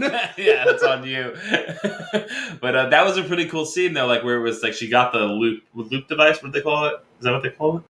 The temp device. And the whole like temp pad. The whole idea like for the whole thing was like she just needed to get that before she did it. Like that. Also, like what I love about that leap of faith when she hits herself with the stick, right? Like she's got an idea of what might happen, but she doesn't know. And also how stupid all of them were. How stupid all of them were to like. I'm not saying they would necessarily chase her into the void, but like, oh, she's just gone now. That problem solved. It's like, yeah. You don't think that the master schemer killing herself in that moment when she's so close to getting what she wants isn't a mite suspicious? Like, that shouldn't have been that easy. We probably should have had to kill her, not let her kill herself. That seems convenient, doesn't it? Yeah. So that's absolutely true. But I guess then the whole thing is like that follows up with Renslayer doing some stuff, and like that continues on into the next episode where it's almost like I got the vibe. You get the vibe that she's obviously afraid of whoever is in charge. Like, right, there's a fear there, but then it seems like maybe she's actually afraid more of the other possibilities, or maybe somebody else has been pulling the strings on her along. That's still not even the person that we meet in the final episode. Well, that's why I was getting at with the sunk cost fallacy thing, because she literally at one point says, "No, it all has to have meant something, right?" And I'm like, "Ooh, you are really digging your heels in when everything is crashing around you." And I'm not saying that you're not right to try and push through to some extent, but that's a level of blind faith in the face of you being wildly wrong that maybe you need to re-examine. Like, okay, I still believe in the spirit of the mission, but maybe we need to change our strategy a bit, you know? Yeah. So we finally in the second to last episode, we finally get Mobius gets the temp pad. He goes back to the TVA, and Loki and Sylvie mind control Eliath, and they reveal like the weird area. It was the place beyond the void. Say the place beyond the void, the place at the end of time, or whatever it was. Yeah. So they go, which was so when we open up going into there, that whole first off, the opening of the finale. What they did with those voiceovers in the Marvel logo, chills. Super cool, because I know they've played around with like, okay, we're going to do the theme song, or we're going to do the generic Avenger or the Marvel theme song, you know, or we're going to do some other song from pop culture or whatever. And there might have been one that was like silent. I don't remember, or like the background like noises of what's. There's the one with all Stan Lee's. I forgot about that. That was the Captain Marvel one. But it was cool. No, I meant for this show specifically. Oh, okay. They did like this is the like, and then they did like the Loki like one, and I think they did one that was like kind of like an in media res, like like we're gonna get the audio before we get the visual situation, and then I think there was one where there was like just some song playing like from pop culture. Yes, and then this one we got snippets of big moments from the many movies that we've seen to this point. And props on them for the cueing of that was awesome. Like you saw the character before the line, like just as the line delivered, like that was awesome. And so to get that for a moment in which we're going to step out of time and space was cool. Just like the way that all works, like thematically. Yes, I agree. And then the visual of the time loop, basically, time being almost, I assume, almost a sort of circle in this case, even though they have displayed it as a long line, but it was actually surrounding that building. Yeah, time is a flat circle. Yeah. What the hell is that show that just went totally wild off the rails? True Detective, that's it. That was the, what's his name? Matthew McConaughey, Rustin Cole. Time, and he crushes the can. Yeah. Flat circle. But so that was awesome, and I loved. I was like so on edge and on the edge of my seat at the same time. Like as they were walking into this building, and like she's gonna kick the door down, and he's like, she's like, "You're gonna stop me." He's like, no. I don't really know what we're doing. Unless you want me to. Yeah. Or... and then like the door opening and that being super creepy. The getting in there and then like the life-size version of the animated clock was very creepy to me. Yes. I didn't like that at all. Miss Minutes? Miss Minutes, that's right. Also, for just a second, I was like, wait a minute. If after all of this, Miss Minutes has been the one pulling the strings, I'm going to be so mad. Yeah. I'm going to laugh, but I'm going to be so mad. Yeah, for sure. And then we meet He Who Remains. Is that what it was? Among other things, yes. Yeah.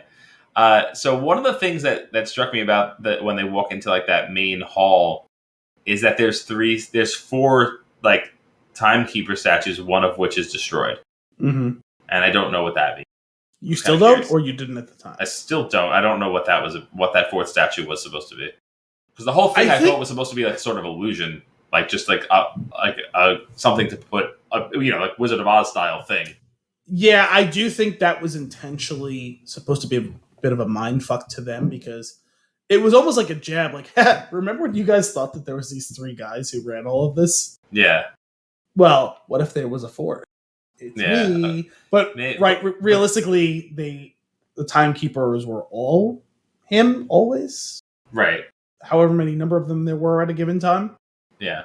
But I'm still so curious about like the broken statue and like what it actually represents. Well, I think it was a dig at that whole thing, and then also to reveal that like whatever you thought it was actually me, because it's the broken statue, and then the fixed statue that we see, it is him. Yeah. And then at the end, spoiler alert, it's him, because it was always him. He didn't want anyone to know that, but it always has been him. That guy was chewing up the scenes. And the apples, yes. And the apple. Yeah, there was a couple of bites of the apple that were unnecessary. That would maybe there was a couple of lines delivered through mouthful of apple that through I the apple? had a hard time getting, yes. Yeah, I agree. But he was having a grand old time. Yeah, no, he was having fun. He did a tremendous job. Really there was a lot going on in that performance, which again was intentional. I think that, and this is why I think I feel even better about like saying that with the statues, because there's like he plays with an accent at times. He plays with like diction and delivery at times, and he changes his like mood and temperament at times. I think all of it was meant to show them how little they were beside him and how ancient he must be in that regard. And then to do that up to the point where you're noticing it and realizing it, up to the point where the branch diverges to the point where he doesn't know what's going to happen, and then the actor does this incredible switch of character, and I was blown away. Well, think of it, when you know everything and then switch to now you know as much as everyone else in the room, that's the limitation, like the limiting factor on who and what you are, like as like a being, as an intelligence, as a personality, going from you are all to you're just a regular guy, and he hasn't been a regular guy in what, trillions of years? Right. I mean, powerful, but like a regular guy at the end of it.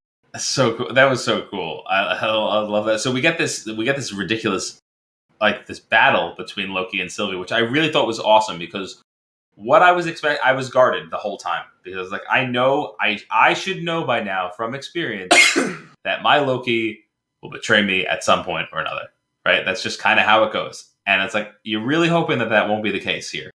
And it wasn't. It wasn't. But Sylvie is starting to get into your head too, and you're like, yeah, of course he's definitely going to. Is he going to do it? I was like, no, he's not going to do it. They do one amazing shot where when he has turned and he has Sylvie, and they have the camera over Loki's shoulder, and the focal point of the shot is that the holder for his sword is in. Mm-hmm. And it made me go, oh my god, did he stab her after kissing her? And I was that's just Game of Thrones. I was like, but did you just make me doubt? Like, and sure enough, like they made me doubt the Loki that I actually finally started to trust, and I was wrong. And I think that was intentional. I think they did a really good job of doing it, and it's executed. Well, but he also, remember, he lost the sword during the fight and had to materialize his sword that he always has hidden. Right, but that could have been. I actually thought that was part of the grand illusion, that the one that he lost maybe wasn't the real one. You know how like they'll do some of that stuff where they'll go back, they'll kind of backtrack it of like, oh no, what you thought was real was not, like in the whole thing. So that's why I was like, I also I think part of though is the psychology of that final scene. Well, not the final scene, but that scene from Game of Thrones. I think that's a part of what's going on. It's the psychology of Loki coupled with Jon stabbing Dany. Yeah. Well, it was mostly for me. It was the fact that if you watch that scene, it holds on it. And the main point of focus is the empty sheath on his back. And I was like, oh no. And then sure enough, they didn't. And then... meanwhile, when they finally kiss and the camera pivots, and it's very obvious that the center point of their standing together pivots as well. I was like, oh, come on, dude. How do you not realize that she just spun you 180 degrees and she's between you? Yeah. I'm like, come on. Yeah. And power shift. That was like, and that was pretty awesome. And how heartbreaking was it though to get him like kicked back out through that portal? I was like, no. I was like, I love these two together. They're so good. Also, I have an important question for you because again, there was some audio issues for me. What is the last thing that He Who Remains says when she stabbed him? Because I have no idea what any of the words. You know what? I didn't hear him. I was also with you on even though I was listening to it like pretty high and in legit surround sound, I got nothing. And he wasn't even chewing an apple in that scene. I didn't go back to. I probably should have too, but then also like I had to run down.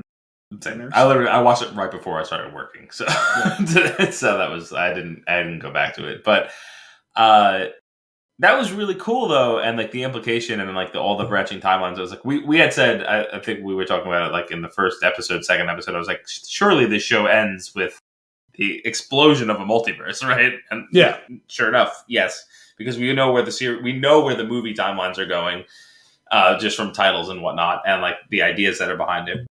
So like for it to be fulfilled was really cool. I'm really hoping that this guy will come back to play the character on these different. I mean, obviously it's him in another timeline that we see at the very end. So that the statue is made of him. So I'm hoping this actor comes back for good to do a bunch more stuff. Wait, do you not know who he is? He's King, no? Yes. Yeah, but I assume that it'll be sooner rather than later. I want him to be back sooner because I'm so excited to see him in more. Oh, okay.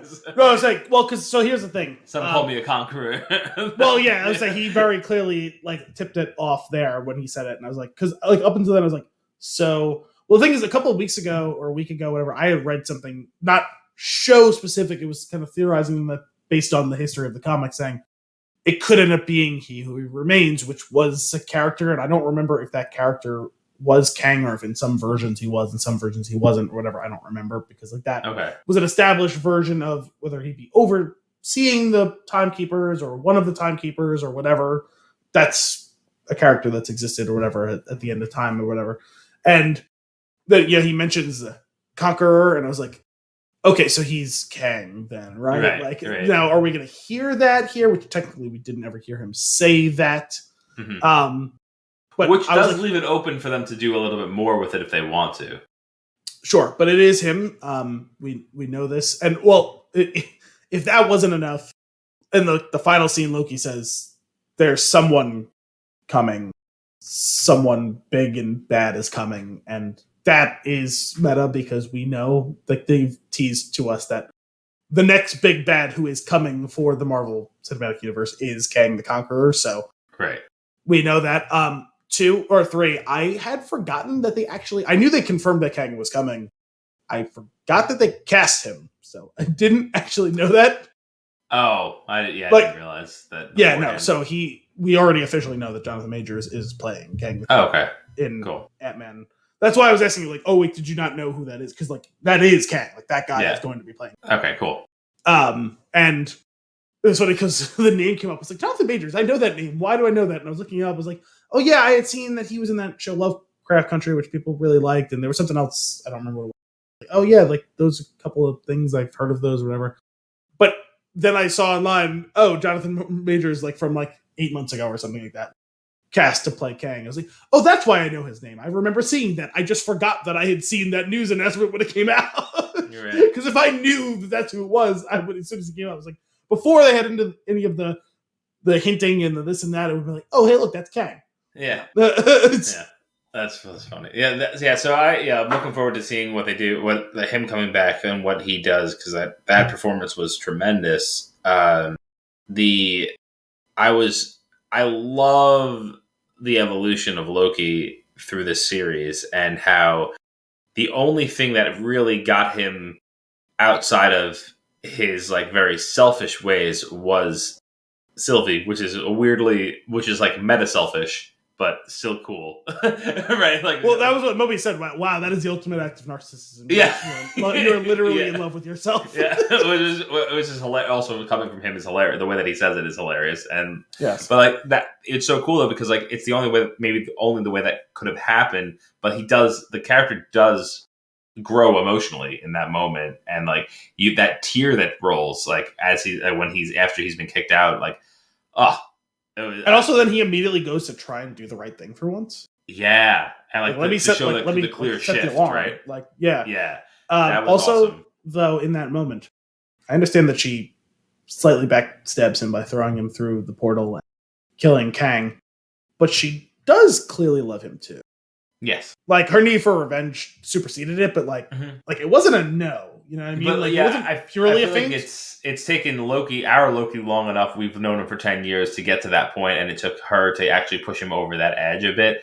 I feel like we've only just been introduced to her, and she's only been introduced to him like for this little bit of time. While we know that our Loki is capable of turning from seeing Ragnarok and other and where his character does go, that like she probably is too. But it's going to take a little bit more, and you can see how conflicted she is in that moment. Right, because like she does push him away and ultimately does what she wants to do, but there is definitely an immediate regret on her face after she does it of like, now what? Well, I think there was a bit of the I was expecting to feel vindicated or whatever, and like, why do I feel like I have more of an impending sense of dread? Like, okay, like I got the thing that I wanted, but I do. Yeah, like it was like the mom told me not to have cookies. And I've searched around. And I ate them all. Don't see anyone. So I'm going to climb on top and grab the cookie jar. I'm going to eat the cookie, even though I know I'm going to get in trouble for eating the cookie. It's going to taste good for about 0.1 seconds because I know that she is entering the room as I take the bite of cookie. Yeah. Ah, yes, I see. Oh, man. So when Loki gets back in and he runs to meet Mobius, like, oh my god, like, oh, he's like, tell her, and he starts telling him like what's going on. The way that he's responding, it took me a minute, and then I was like, no, Big Planet of the Apes. No. And then I'm sure, like, I mean, this is beyond my comprehension because I don't really understand the repercussions of the time. So like the multiverse exploding out this way, right? So now there is already one with another Kang. I guess is the head of the TVA that he landed in. But how did that happen before she stabbed him? So there's a couple of different possibilities here. As to the Kang statue, I imagine that's to evoke Planet of the Apes, right? Where it's the timelines are gonna fuck you up no matter what, and you're gonna think you're safe, but you're gonna realize that you've altered it so much that you can never be safe. It never existed, or it has always existed. Time's a flat circle, etc. So on, right? Because I imagine that's going to actually be more symbolic than not. The fact that it's the Kang statue, I think it's supposed to be more of a "beware, here I come" type of thing, and I'm going to assume my throne as the rightful leader of everything. I read something, and I was read a review right after I was done watching this, right before we got on, saying that it seems to have overwritten the memories of Mobius and was it B-15 or whatever? I forget her name. I actually wondered whether when she opened that portal, she sent him to what he thought was the TV been in. The timelines had already branched before she killed him. Remember, he said, while they're fighting, he said, you guys better hurry up. That's right. Timelines are already branching. That's right. So she sent him to the wrong one. Spent him. Well, whether or not she chose actively which one to send him to, she sent him to a specific timeline, not to the TVA that governs all timelines. So this Mobius and this B-15 don't know him. Right. Yeah. So it's not the TVA governing the sacred timeline. This is a version of the TVA in one specific timeline. Right. But even in their version of it, they were seeing the branches happening and they were panicking. Yes, because I'm guessing that's what they're going to say is what the idea of many multiverse, of multiverse have many universes is each of them has their own version of timelines. Right. That there's sub-universes within each universe of the multiverse. So cool. I love this stuff. Oh my God. I will say first off, this whole series has been amazing. And I've loved it. And I was like, oh my God, I can't wait. Like I need another taste. I need one little thing. I can't wait to see what they do after the credits. And that actually hurt. I thought I was gonna get like a scene, a thing, a line. Well, especially because like they tease you with the idea because they've done this a few times with post credits, right? Where you get the audio before you get the visual. Yeah. And you hear rustling and activity. It's like, well, what are we gonna get? Yeah. And no, it's meta. We're gonna stamp this passport thing or case file or whatever. It was bittersweet, right? Because it was like I didn't get that extra scene, but what I did get was a solid fact that Loki season 2 is coming, which I don't have for any of the other shows. Yeah, they played coy with it. Right. My guess would be that that's the only season we get of WandaVision. Well, actually, did they say that Captain and Falcon and the Captain and the Winter Soldier will return? Didn't they say that? They said that they would return, but not where or how. Yes, because we know they're going to show up in other properties. But the fact that we're getting a Loki season 2 is just tremendous. And to your point earlier about whether Jonathan Majors as Kang is going to be in that show, I imagine he will be. I doubt he's in it as like a full regular, though. I imagine that he will be judiciously applied to that show in the same way that he was to this one. Because we know for a fact he's going to be in Ant-Man and the Wasp: Quantumania. I haven't seen whether it's confirmed whether he'll be in Doctor Strange Multiverse of Madness, but I'd be a little disappointed if he's not, even if it's for 2 seconds. Like you can't have a movie specifically about the multiverse after you've introduced a character and not have him, like, just even to allude to his existence isn't enough. Like, he needs to show up in some way, shape, or form. I feel. Yeah. I think that would be the idea of a time traveling or multiverse timeline traveling conqueror is he's got to be in like a lot of these movies. Even if some of those movies he's in it for 4 minutes. Like, I feel like he's got to be in, like, doesn't he have to be in Spider-Man Far From No Way Home? I would assume so. Because I've always assumed, well, we know there's going to be multiple timelines. So, like, yeah, it's another multiverse movie. Like, he's got to be in it somehow. Yeah. I don't know. I can't wait. I'm so excited for what's next. It's so good. Well, this show has now finally gotten me to the point where I'm actually legitimately excited for the next film. Yeah. Like, because now we finally have the beginnings of seeing the framework for where it actively is going to choose. And you know what? I will say it took me a minute. It took me until you said that to realize what was not sitting with me so well about Black Widow. And we'll talk about this when you see it. But it was more so like it's still living in the other phase. Yes, it's got its feet halfway in both. But I will say that what was exciting about it was this is the first. No spoiler here, but this is the first MCU movie with a reference to one of the shows, which I think was really cool. Which you'll get to when you see it. Black Widow does. Yeah. Oh, okay. Which is interesting. So we'll get to that when you watch it. Which is interesting because I know exactly where you're going with that. To say, if I understand, doesn't that movie take place like after Civil War but before Infinity War? Yes. Okay. It does. I won't say anything. You'll watch it and you'll see. No, I'll see it. I'm just saying, cool. like, from what I understand, isn't like that's when it's specifically place chronological. Yes. What do you say after? Like between Civil War and Infinity War, right? Yes, absolutely, exactly where it takes place. Yeah. Oh man, I'm super pumped. I can't wait. I'm really looking forward to see where they go with this stuff. I really like. I always knew, like, Tom Hiddleston. I always knew he was doing a good job. But he was also he was never like front and center really in this year. And to have him there for this whole show, dude rocks, man. Like, I feel like he brings it. And like the chemistry that him and Sylvie have, what's that actress's name? Do you know? Sophia DiMartino, I wanted to say. I feel like they have such great chemistry on screen. And like, it's so cool. Like they are playing a different version of the same person, and it comes through. It's awesome. Really blown away by it. Yeah, I agree. I'm curious to see how that looks with the two of them, because I imagine it's going to pit the two of them against each other for most of the season, which is kind of what we had expected from this season, the way it looked early on. I'm kind of wondering if it's less that and more the two of them trying to reunite and like just lost in time and space. Yeah, well, like, when I say pit them opposite each other, I don't mean they will necessarily literally be like antagonists to each other, but like they're going to end up on other ends of this spectrum, and it's a question of whether they choose to try and return things to the way they were, or try and create something new, or just stop the madness, which we know is coming literally. So yeah. Oh man.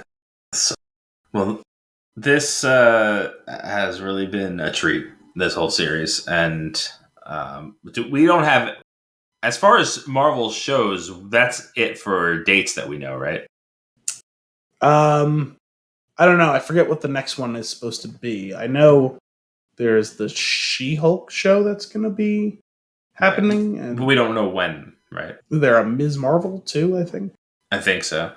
Yeah, I can't remember dates being a thing for those. Oh, isn't there? There's a Hawkeye show too, isn't there? Oh, is there?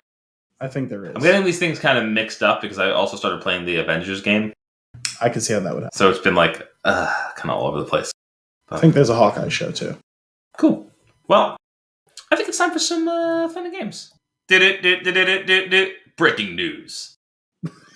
So while we were taking a break in the recording, I found a new that popped across my desk from earlier today, and this is a headline on the Hollywood Reporter that says, Sopranos stars say that James Gandolfini was paid a big sum to turn down a role on The Office.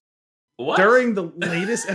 see, that's why I was like, we got to discuss this right now. I know we are beyond the news and nuggets portion of the show. We're about to do fun and games imminently. During the latest episode of their Talking Sopranos podcast, Michael Imperioli and Steve Sciarpa shared details around a deal they say gave James Gandolfini $3 million to turn down a leading role on the hit NBC comedy. They were talking. They had Ricky Gervais on their insane. Okay. Their podcast this week, and they spoke about the reported deal during the latest episode of their Talking Sopranos podcast, which featured guest Ricky Gervais. The star of the original UK Office series offered praise and appreciation for Carell, who he said put his life on hold for 7 years when Imperially interjected. You know, they talked about having Gandolfini at one point replace him.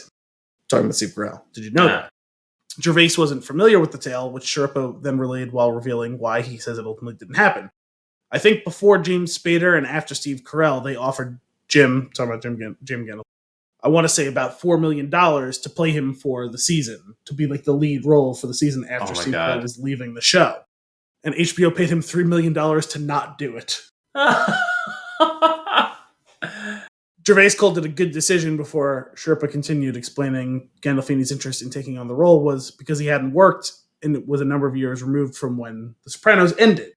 Okay. So they paid him to keep that legacy of The Sopranos pure, was what Gervais asked, jokingly. And they asked if Gandolfini, asking about it, if they were trying to keep the legacy pure, Gandolfini passed away in 2013. Sciarpa pointed to a deal the actor still had with the studio.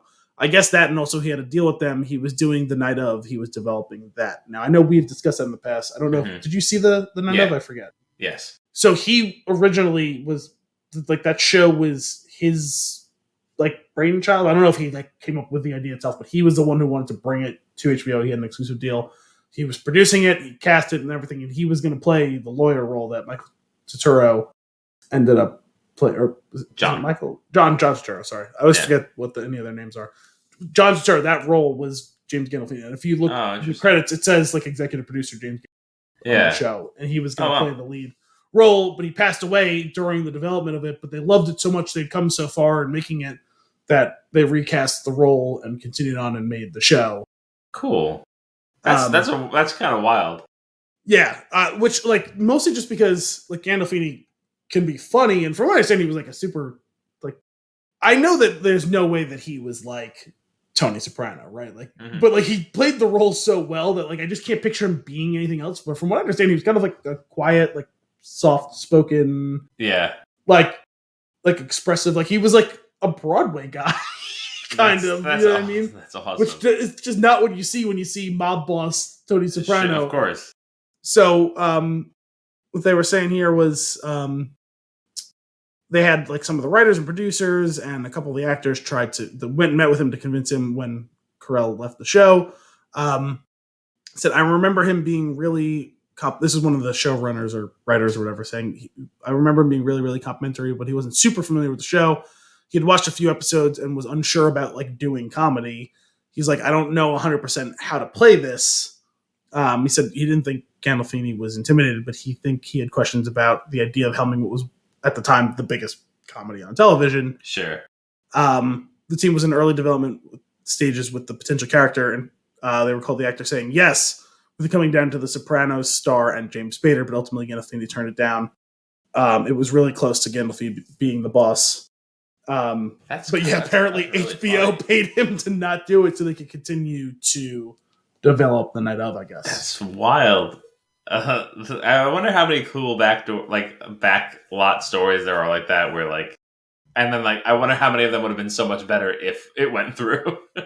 Well, you always hear about things like that, like, oh, this person was going to play that character, and they ended up getting fired, or they had a commitment and they had to change, or they had to back out at the last minute, and like they'd even maybe started to shoot some of it, so there's like deleted footage that exists of this actor or actress in this role before being replaced, like something like Jean-Claude Van Damme getting fired from Predator, or right, like Al Pacino very nearly being Han Solo, and all those like types of stories, which are wild to me. Or there's even there was a whole pilot shot of Game of Thrones with a totally different actress for Daenerys. Yeah. I don't remember who it was, and they just got rid of her and reshot the entire pilot after reworking a substantial amount of it, because like she wasn't the only problem. There was other substantial problems with it. If only they were to reshoot the last season. Or at least rewrote it. But you're missing the point where I don't want to. You don't want So anyway, I'm ready for fun games. You're ready. Okay, it's time to be discussed. All right, so Al, the questioning floor is yours. I'm excited for this. I'm had 2 weeks to stew in the fact that I'm waiting to be punished by whatever movie you've chosen. See, I want you to know that when I pick a movie, I want it to be something that I want you to get it. I'm rooting for you to win, but I'm not going to make it like dumb easy. It's like not going to be the movie we're doing this week. That would actually be a good game. I should do the movie the least expected, hiding in plain sight. No, listen.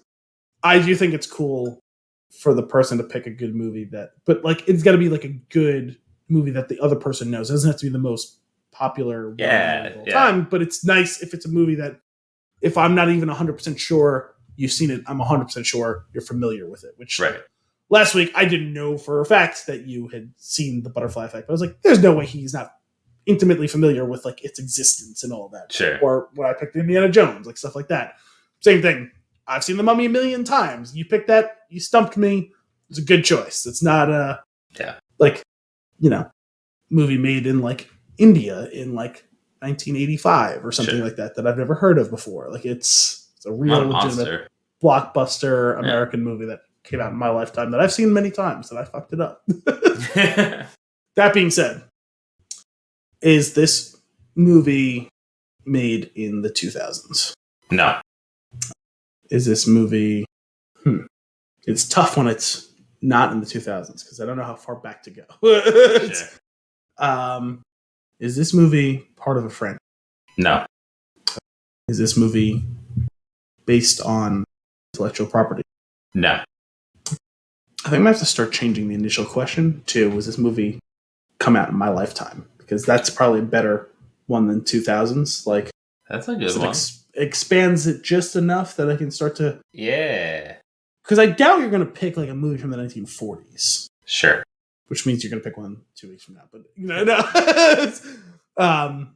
But I feel like it's all, a requirement of it is also that I need to be relatively familiar with it so that I want to be able to answer the questions without having to look them up. That's the other part too. Or at least you'll have to look up a handful of specific ones. Right? Like, was it nominated for, like that sort of question, like, like, or, hey, what's the official category of movie, which I know we had trouble with some weeks ago, and I think we've come up with a pretty good process to use the strict definition on IMDb. But I don't want to waste 5 questions finding the decade, you know? Yeah, I hear you. Okay, so it's not IP, not franchise, prior to the year 2000. Is this movie an action movie? Yes. Is this movie made prior to 1980? No. That's 5. Yes. Is this movie like an ensemble movie? No. Okay. And just to, I meant to before we got started. I think we discussed it last week. I don't understand. Everything's on Do Not Disturb. Everything. I see the moon. Well, I mean, it's nighttime, so. We had discussed right last week that anything with like more than 3 is what we're considering an ensemble. Yeah, it's not an ensemble. Okay. Was this movie nominated for any of the major Oscar categories? No. Was this movie a 90s movie? Yes. Was this movie made in the first half of the 1990s? Yes. Oh, interesting. I gotta be honest. That is a good time period to subject me to, because obviously I've seen movies from 1990 to 1995, but that is a slight bit of a blind spot for me. Yeah. I was slightly more aware at the time. Sure. And to be fair, neither of us was watching most of those movies when they were coming out. But for whatever reason, like I feel even like more comfortable with like the time period of 85 to 90 than I do of 90 to 95 for some reason, of like feeling like I have a good sampling of the movies across the genres that came out of that. Yeah. Okay, so action movie from the early 90s. Not based on IP. Not a franchise. I really feel like I gotta narrow down the genre of action. Is it a sci-fi type action? No. So it's fairly conventional. Is it any sort of like crime/cop movie? Yes. Okay. Yes. It's a hard one. I think it's yes. I don't like that. How about we avoid that question? Okay. Yeah. With my weird answer, because that you can't really gauge much out of. I feel like you'll be able to understand why I'm a little bit confused. Okay. After the fact. I definitely don't understand it now, which would be more helpful. But all right, so 10. We're at 10 still. Okay. Man, that's gonna throw me for the rest of this though. Well, can you what phrase the question again? I said, is this like a crime/cop like type of movie? Like, is it a movie featuring a cops and robbers type of situation, or anything like that? Meaning, like, no. Okay, no. But now I'm confused as to why you said yes at the beginning. Like, you know, if it were a war movie, that couldn't be confused for sure. crime/cop drama type movie. You know what I mean? Yeah. It's not one of those. Okay. So I didn't want to phrase it specifically buddy cop, but obviously that would fit within that purview of that question. Yeah, it's not. I'm gonna say no, and I'm feeling pretty good about no. Okay. Like, if there is the existence of a police officer at some point in the movie, it doesn't make it a cop/crime movie, you know? Yeah, okay, no.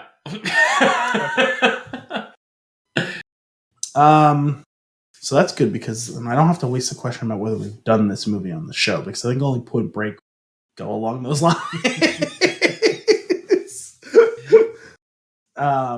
Because it is a good question to ask, but the thing is, I think both of us are subconsciously or consciously going to gravitate away from movies that we've done, because we've done 175 plus episodes, but we've seen combined like easily 1,000 movies or more. I feel like a new good question would be: is it crazy that we haven't done this movie yet? Yeah, like that's a good one for us. Would you characterize it as an oversight that we haven't done this movie? Yeah. And also, like, obviously we did Heat as well, so it can't be. Have we done this movie twice? Is it Cloud Atlas?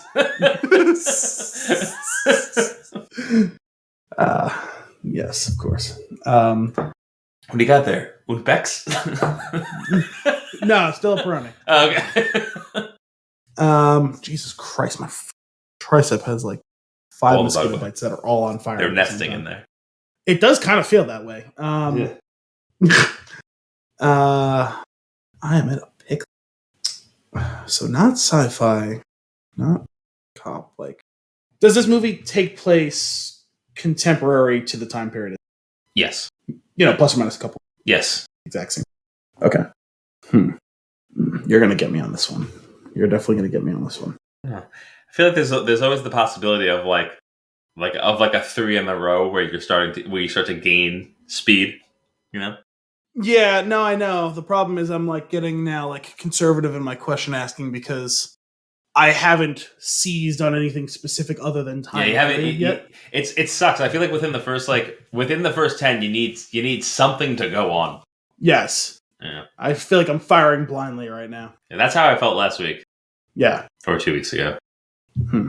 Again, it comes down to I just don't feel super comfortable with the movies of that time period. It's really throwing me that it's not sci-fi and it's not cop/crime.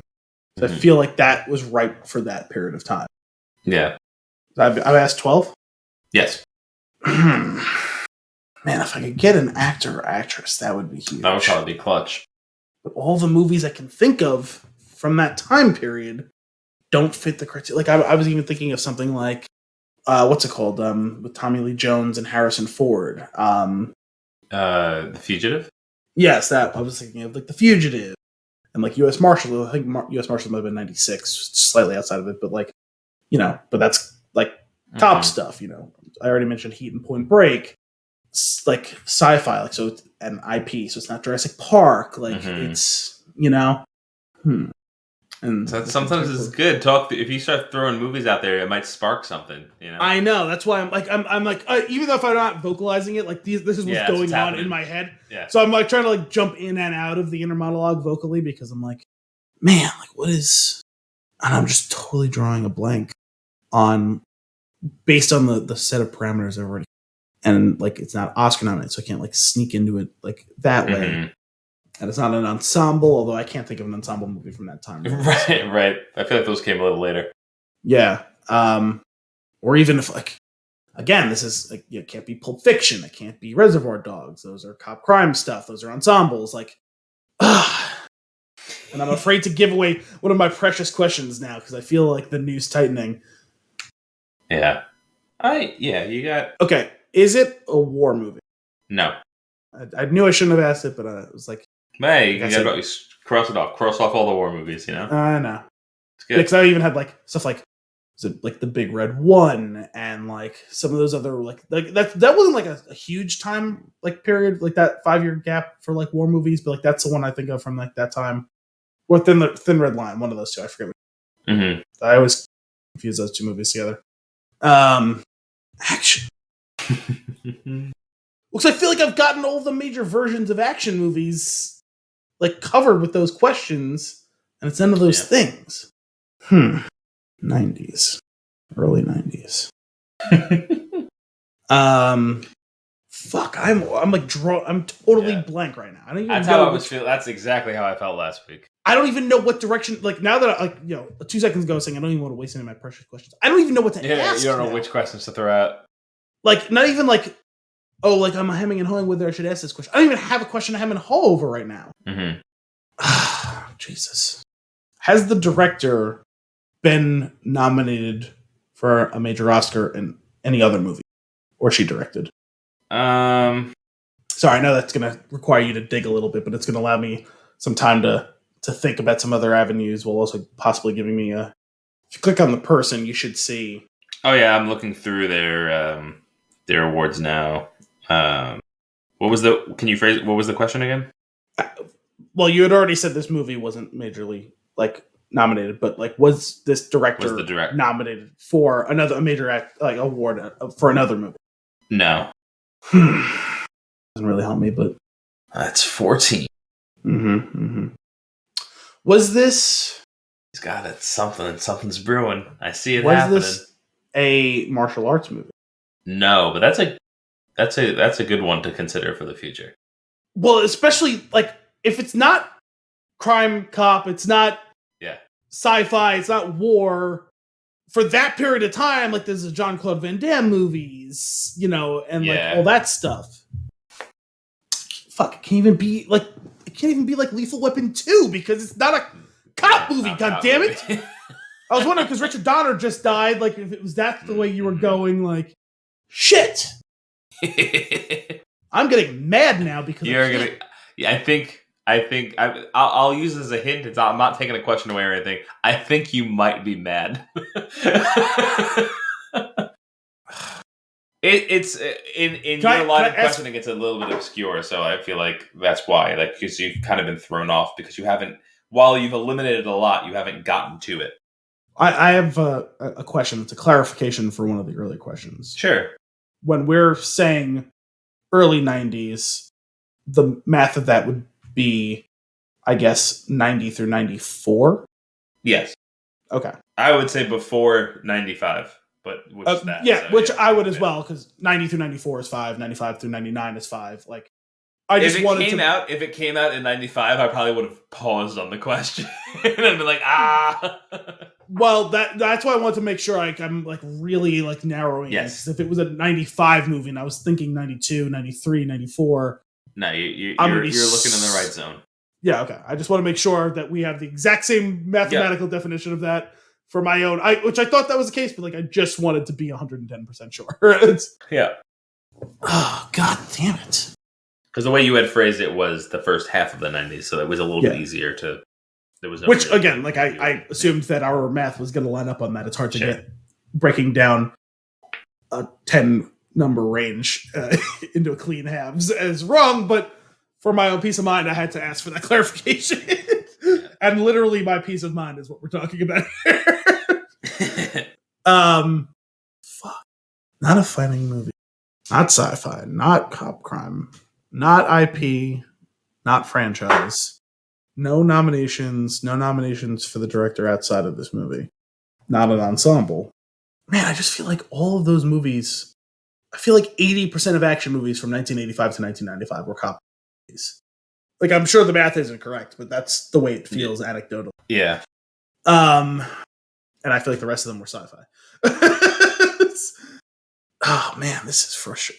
I feel like I need to give you one hint because of the way that you deciphered one of the answers. When you asked the sci-fi question, I said it's not a sci-fi movie. You had said you made a remark about it being more. I forgot how you phrased it. I feel like it conventional. Was, yeah, that's not necessarily true. It's just not a sci-fi. Sci-fi is not one of the genres. Listen. Okay, I'm gonna ask this question though. This isn't supposed to be one of my questions, but this came up a couple of weeks ago when we were talking. I think you make a distinction in your mind when something is fantasy versus sci-fi. Me? Yes. Do I personally? Yeah, I'm not asking for the purpose of asking about this movie specifically, but like, yeah. I think, didn't this come up a couple of weeks ago when we were doing this? It did. I think something else came up. I think, The Mummy, I think, was listed as fantasy, and you were a little bit about science. And I agree with that. It's not science fiction. It's fantasy. Okay. Well, because something like Star Wars is technically sci-fantasy, right? Like, That one I feel like is both, right? Yeah, that's what I'm saying. Yeah. Like, it's very clearly sci-fi, and yet it is also very much fantasy. Yeah. Like, there's not always an overlap, but there's often an overlap. Sure. Is I guess what I'm getting at? Yeah, there isn't an overlap. I'm giving you this. There isn't an overlap. But it's also, I don't want to throw you either by saying that. Well, like, you're throwing me on this whole, it's not sci-fi, but it's not, when I said conventional, well, I mean, you're throwing me off now with this whole thing, but what I meant was like, it's not fucking Blade Runner or, Yeah, it's not, no. Demolition Man or some shit like that, no. You know what I mean? Mm-hmm. Which Demolition Man is of that time, but it still doesn't. Man. Demolition Man. I saw that scrolling through, like, I think it was HBO Max. One of the streaming services has it up, and I was just like, I gotta watch that one again. He doesn't know about the 3 seashells. I've actually never seen that whole movie. And also, as you mentioned, Demolition Man, and I think I'm getting that one right because there's There's the two Stallone movies from the, I want to say early 90s, maybe one of them is mid-late 90s, that are both sci-fi. There's Judge Dredd and there's Demolition Man, and I've seen parts of both of those movies. And so I sometimes kind of combine the two of them in my head because I've never seen all of either one of them, and they came out within a couple of years of each other. And Demolition Man is the one with Wesley Snipes, right? Yes. So I was thinking about asking a Wesley Snipes related question before, because that feels like that is very much his wheelhouse. But again, all I can think of is the cop-related movies that he's been in. Right. / sci-fi related. And the only other one I can think of is like, at that time period, is like White Man Can't Jump. But that's not an action movie exactly. Like, sure. I wouldn't consider a sports movie an action. The other movie that was kicking around in my head, and I'm frustrated because I don't know if we would have different opinions on, because I wouldn't think it would apply based on the questions I asked, but what popped into my head just because of how many times we talked about it on the show was the Super Mario Brothers movie. And it's like, well, I feel like if you asked me any genre question, I'd be like, well, that's what I'm saying. Like, although technically that's based on IP, so that wouldn't apply. That's right. But like, there was a few minutes in there where like I'd asked about sci-fi and it wasn't explicitly like crime, like cop, and I was like, he would be mean enough to pick fucking Super Mario Brothers, and that came out in whatever it was, 91, I think, right? So I will say that last week or 2 weeks ago, when I did The Mummy, the other one that I was thinking about was Super Mario Brothers. Nice. But so I actually went through the process of like, I don't know that I would know how to answer any question around this movie. Yeah, that one a bit defies some analysis of it. That's 15 I've asked. Yeah. Total. Yep. Ooh, there is a movie popping into my head. I've never seen it. Do this. But I know you've seen it. And I don't think it would apply to any of the things we've discussed. And since I'm running out of time and questions, and I'm still really not anywhere near there. Is Steven Seagal in this movie? One sec. I'm like 99% sure no. Okay. I don't like that you're not 100% sure. If he is, it wouldn't be in any meaningful capacity. No. Okay.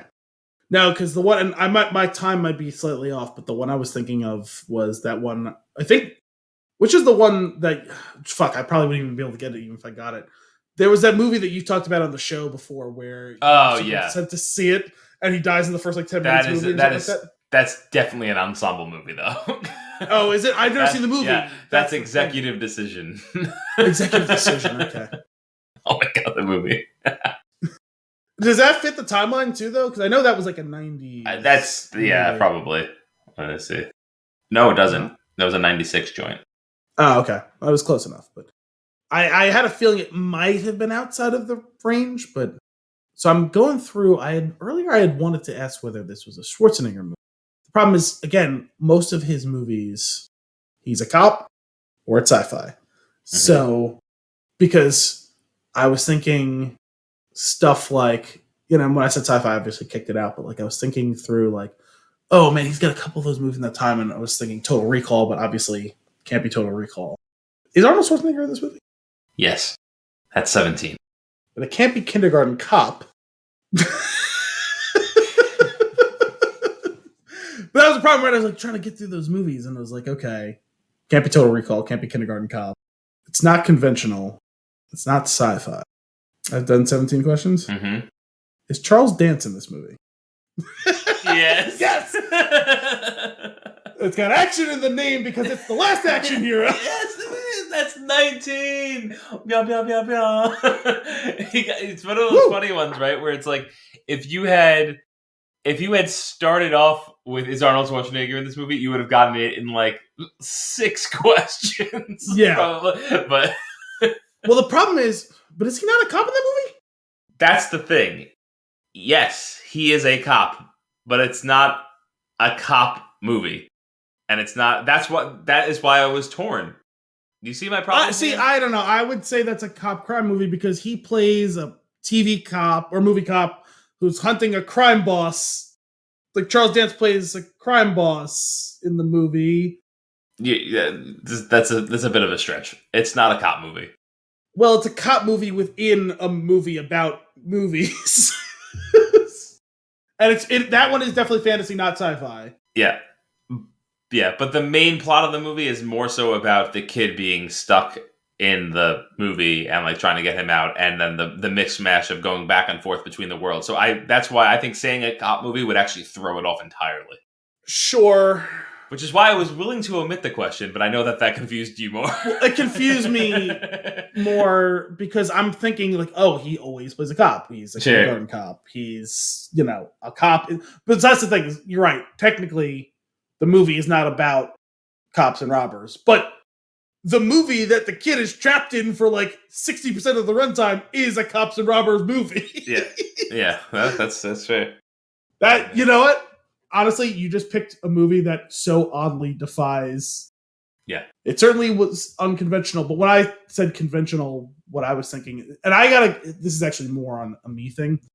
9 times out of 10, I conflate fantasy and sci-fi together. I kind of just loop them into one thing because so many of them overlap. So sure. I wouldn't have thought about that one for a while because I know as soon as I was thinking down, I was like, man, did he pick this? I was like, no, it's not actually a sci-fi movie. It's a fantasy movie. Very clearly not science in any way. Purely fantasy. I'm glad I got that. I would have probably been mad because we've talked about that movie a bunch of times, despite the fact that we've never done it on the show. If you got to 19 and you were still floundering, I was going to be like, I'll give you one hint. Dar Dahl is in this movie. I actually forgot. Oh, because he plays himself in that movie, right?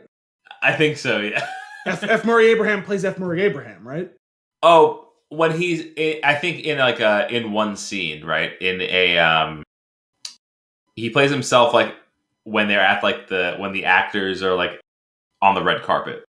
Yeah. But I think he's also like a character like practice in the movie. Oh, okay. See, I don't remember. It's been a long time since I've seen that movie. Yeah. That movie came out in, was it 93 or 94? 93, yeah. What a treat. I probably saw it I saw it probably 2 or 3 times, but it was in like the 98 to 2000 range. Sure. So I didn't know who F. Murray Abraham was back then. Yeah. I didn't know who Charles Dance was, although I caught like 5 minutes of that movie like several years ago, and I was like, oh my god, that's Charles Dance, who I didn't know I knew when he was on Game of Thrones. I just shot a man and would like to confess. Yeah. Shut up down there!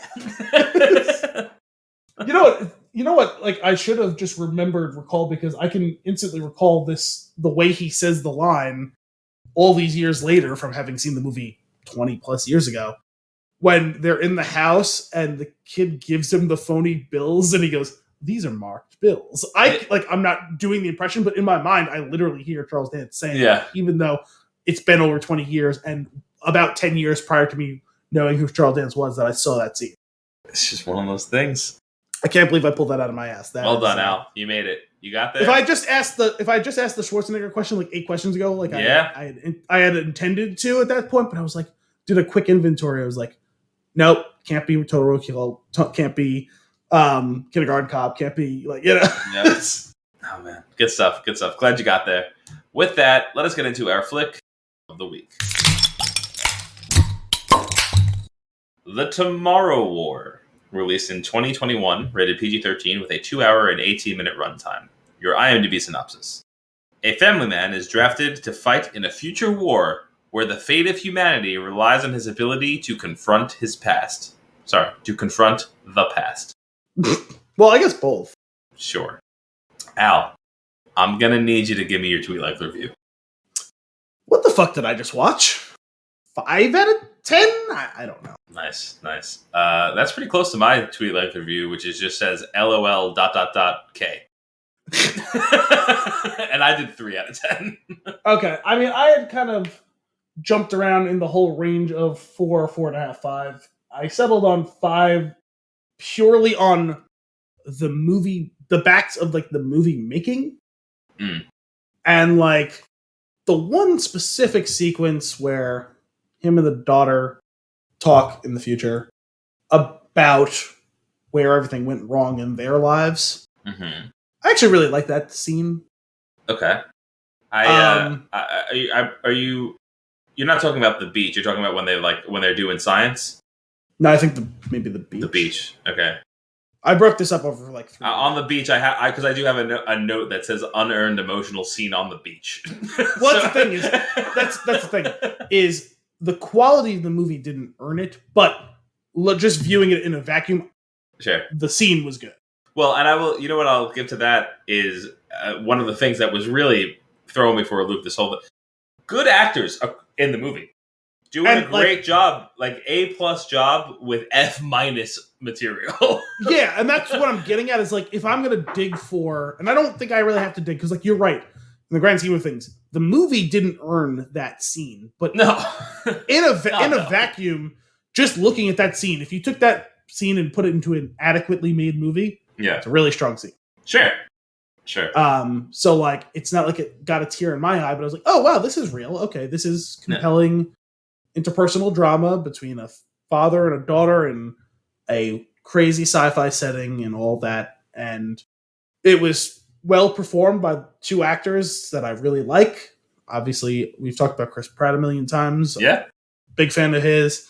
We've talked about Yvonne Strahovski in the past. Big fan of hers.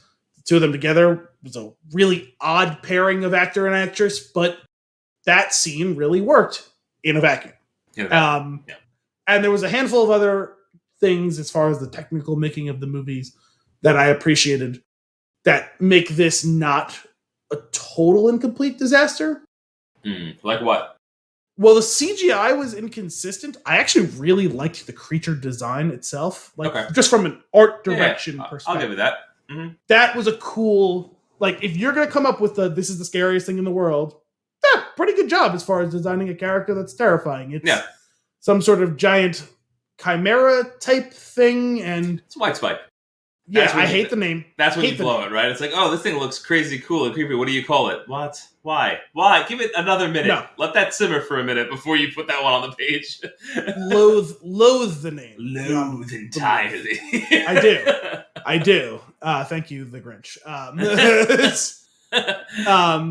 Truly hate the name. But also, what are the rules? I want to know more about them. I want to know like where these spikes come from. How much ammo does one White Spike? Well, you know, the where is less important to me than the how quickly the body fabricates so many of them and can fire them indiscriminately. Because at one point later in the movie, I assumed they were going to reach a point where the one of them ran out of them, and it didn't.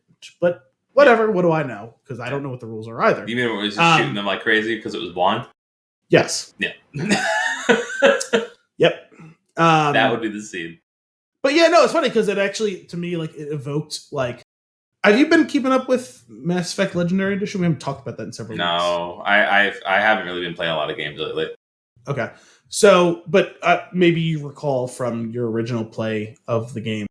I know it's been a long time. Do you remember the Rachni in that game? They were the creatures they talked about in hushed tones. They were this alien species that, in the mythology of the game, like 1,000 years before, the Krogans were lifted from somewhat primitive to fight these things because they were going to overrun the galaxy. Yes. And at some point during the course of that game, you find out that the bad guys have found an egg that survived for 1,000 years and are cloning them, and they go berserk because they're not raised properly.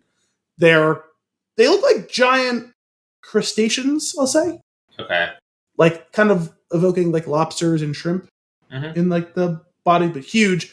And they have these 2 big tentacly things that float above them, the way that the White Spikes tentacly things did. Sure. Don't shoot spikes, they shoot like acid or poison or whatever. But that part of it, very similar to me. Yeah. And then also like it crossed that with like some sort of like chimera or manticore type thing or whatever lion creature thing. They were horrifying. Like if the CGI was consistently great, then it would be truly like cool. It was fine in some sequences, in other scenes it's bad. But I really liked the creature design, and I liked some of the action sequences that they designed. Some of the set pieces were cool. Beyond that, though, not. So I want to talk about some of the action sequences. In particular, the one that comes to mind is when Yvonne Strahovski wants Chris Pratt to stay in the helicopter, and he's like, he's a little bit iffy about it, right? Because she's going in there, and it's his daughter, and it's weird. And the camera pans up, and he's standing on the edge of the helicopter, and he's looking down, and he's kind of like wobbling in a certain way. that scene is then recycled like 2 or 3 more times. Oh, they use stock footage? It was it was him. Like they shot it and then they recut it in like multiple times in that scene. Like in that stock footage. But it wasn't. I'm saying it wasn't stock footage. It felt that way, but it wasn't actually stock footage. It was like they made the shot and then they just respliced it. Well, I think of, and maybe I'm misremembering the line, but I think of an episode of Archer. I don't remember if you got to it. It was the one where Archer finds out that his idol and icon, Burt Reynolds, was dating Mallory. Mm-hmm. And did you see that one? I don't remember. Yes. And you remember when they go into the whole chase sequence at the end, trying to save their friends in the van, and he runs the guys off the bridge, and then like 2 minutes later he does it again, and Archer goes, "Wait, did we just reuse stock footage?" And Burt Reynolds just chuckles and doesn't respond. But pretty much like that. But I was just like, "What? No." And I just I brushed it off, and then it happened again. I was like, "Stop it!" I guess I didn't notice because I was definitely inattentively watching the specifics of that scene until he jumps off of the helicopter. Sure, that's fair. And then another question on rules. We finally get that the mother of all white spikes into a cage, which actually that part was kind of thrilling. The way that was cool. Sure, that's what I'm saying. The fact that the other side of it was open for so long was irritating. At first I was confused too. Well, before they hit the button, I was like, because that actually was a pretty clever way to go about it. Sure, drag it through, and but then my main question being, I mean, that cage is basically just bars. Yeah, no. Why wasn't it throwing spikes? Can it not? Yeah, can it not shoot through? As soon as they closed the thing, I was like, wait, no, this is a horrible design. What have you guys done? He's going to kill all of you, and it's just going to be trapped in that cage down there. Oh, wait. It forgot that it knows how to throw spikes now? Got it. Fantastic. Yeah, and then I was like, oh, you know what? Maybe I'm confused. Maybe the female one doesn't throw spikes, and it's only the male one. No, it does. I'm familiar. But I imagine at that point in the draft, maybe it didn't. Yeah, that's probably true. That's like in those pitch meetings. He's like, "Oh, you forgot about that? Yeah, I did. Whoopsies." Or, oh wait, but you couldn't do that earlier. Yeah, well now we can. Yeah. Why? Because I needed to. Yeah, okay, so the movie can happen. Yeah, exactly. I didn't watch the pitch meeting yet because you sent it to me.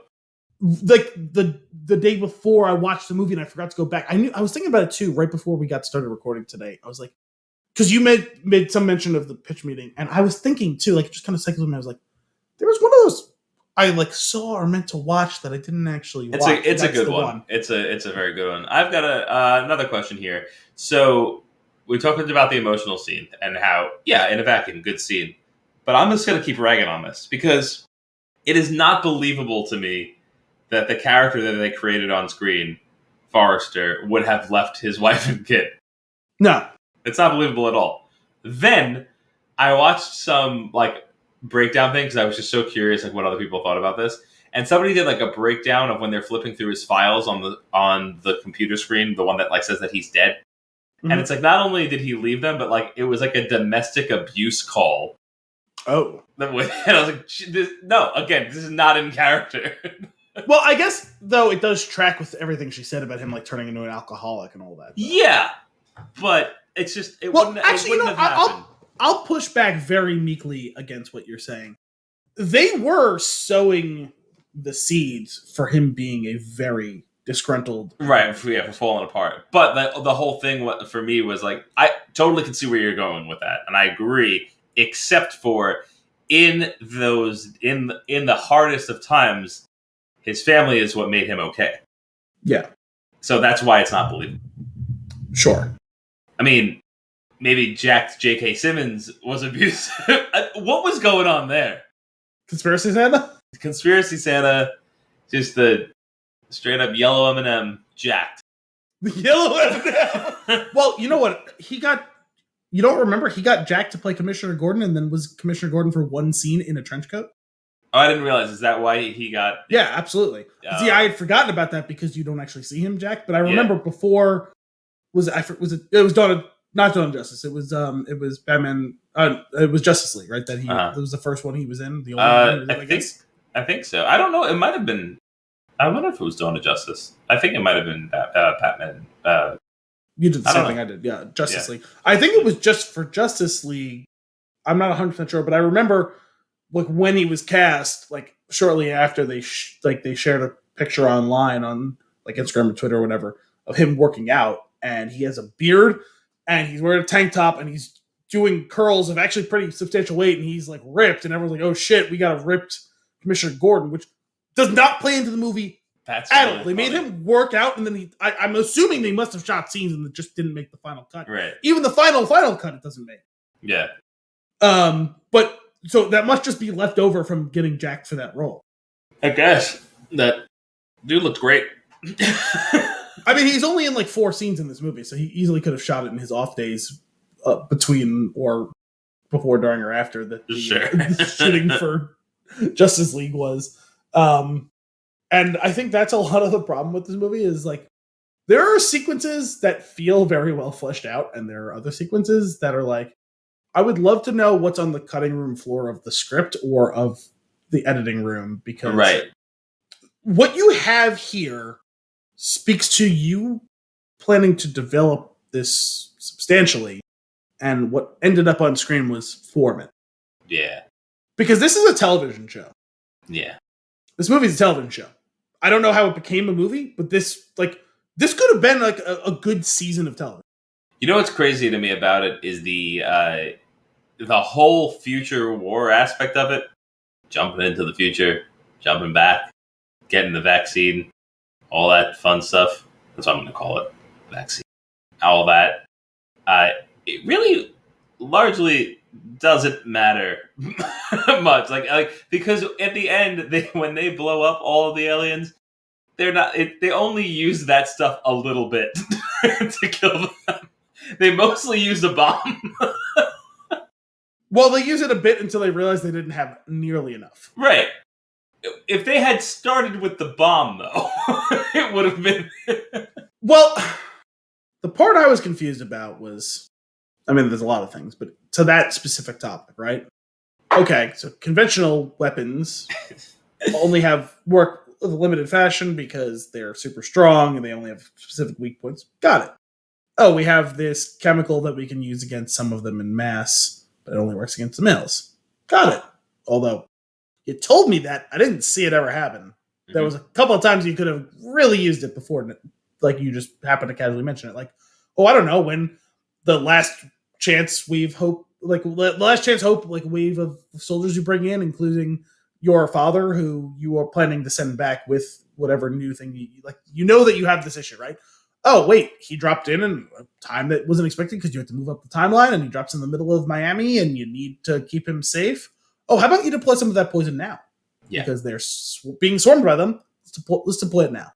Have you not found out a way to aerosolize it? Like, because when you have come up with this thing, you could have set a bomb diffuser thing in the middle of it, and it could have sprayed the gas all over the ship and killed all of them with the thing developed. Oh no, we're going to do it with needles because we brought like 8 vials for the 8 of... Oh wait, no, there's 800 of them? Oh, that's unfortunate.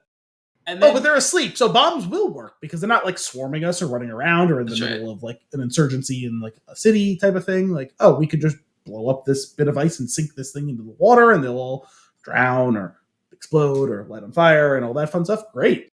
But you know what? They could have developed some sort of aerosol situation if the government would have paid for it, but you want me to use taxpayer dollars for that? Was a line that was delivered in the movie that I went, yes, it's the end of the world. No, 30 years from now it will be.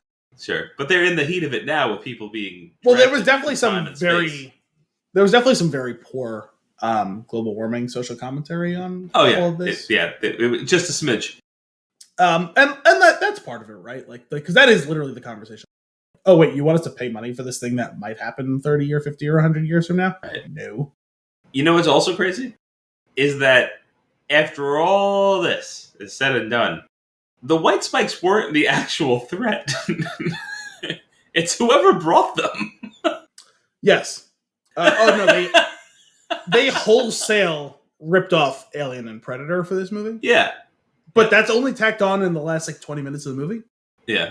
And I'm pretty sure that's just a ship from one of those movies, right? Like, those look like Prometheans hanging up. See, the thing is, I was waiting for this movie to ever so slightly redeem itself by finding out that it was going to be joining that universe, because they ripped it off so obviously that I just assumed, this is we had that Predator movie that came out a couple years ago. Sure. This is going to kind of go arm in arm with that, right? Mm-hmm. Where it's they're, because it actually wasn't that dissimilar for one of the dog creatures that they sicked on them in that movie, right? Yeah. But no, because this isn't going to tie into those movies in any way, shape, or form, because surprises, they didn't set up a sequel. They killed them all. The alternate future doesn't happen now because of all of this. Everyone literally gets to go home happy, which that's fine. But I kind of was wondering at the end of all of this, this is a bad movie, but maybe they work the kinks out now and we get something interesting down the line. And as long as I have to continue to not pay for it, I didn't have to pay to watch this movie, so not directly, I didn't have to rent it. We can watch something stupid in 18 months that's following this movie or whatever if we're bored.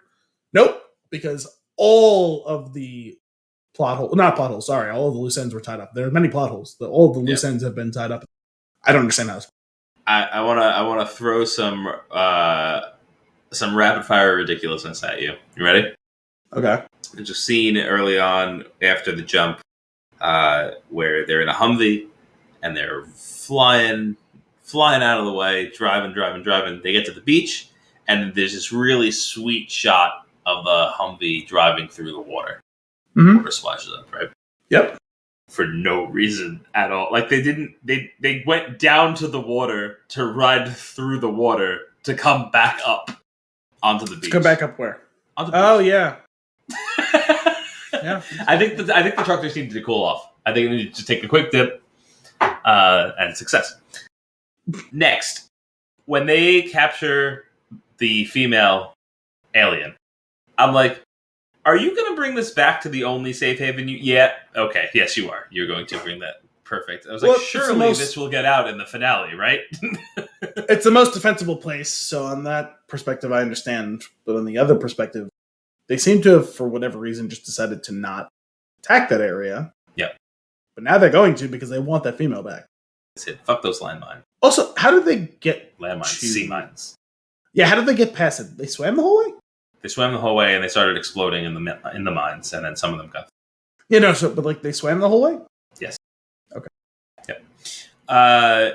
Next, there was a straight up science montage. Even Rocky had a montage. It was really hard to watch. You want to talk about 6 Degrees of Diane Kruger?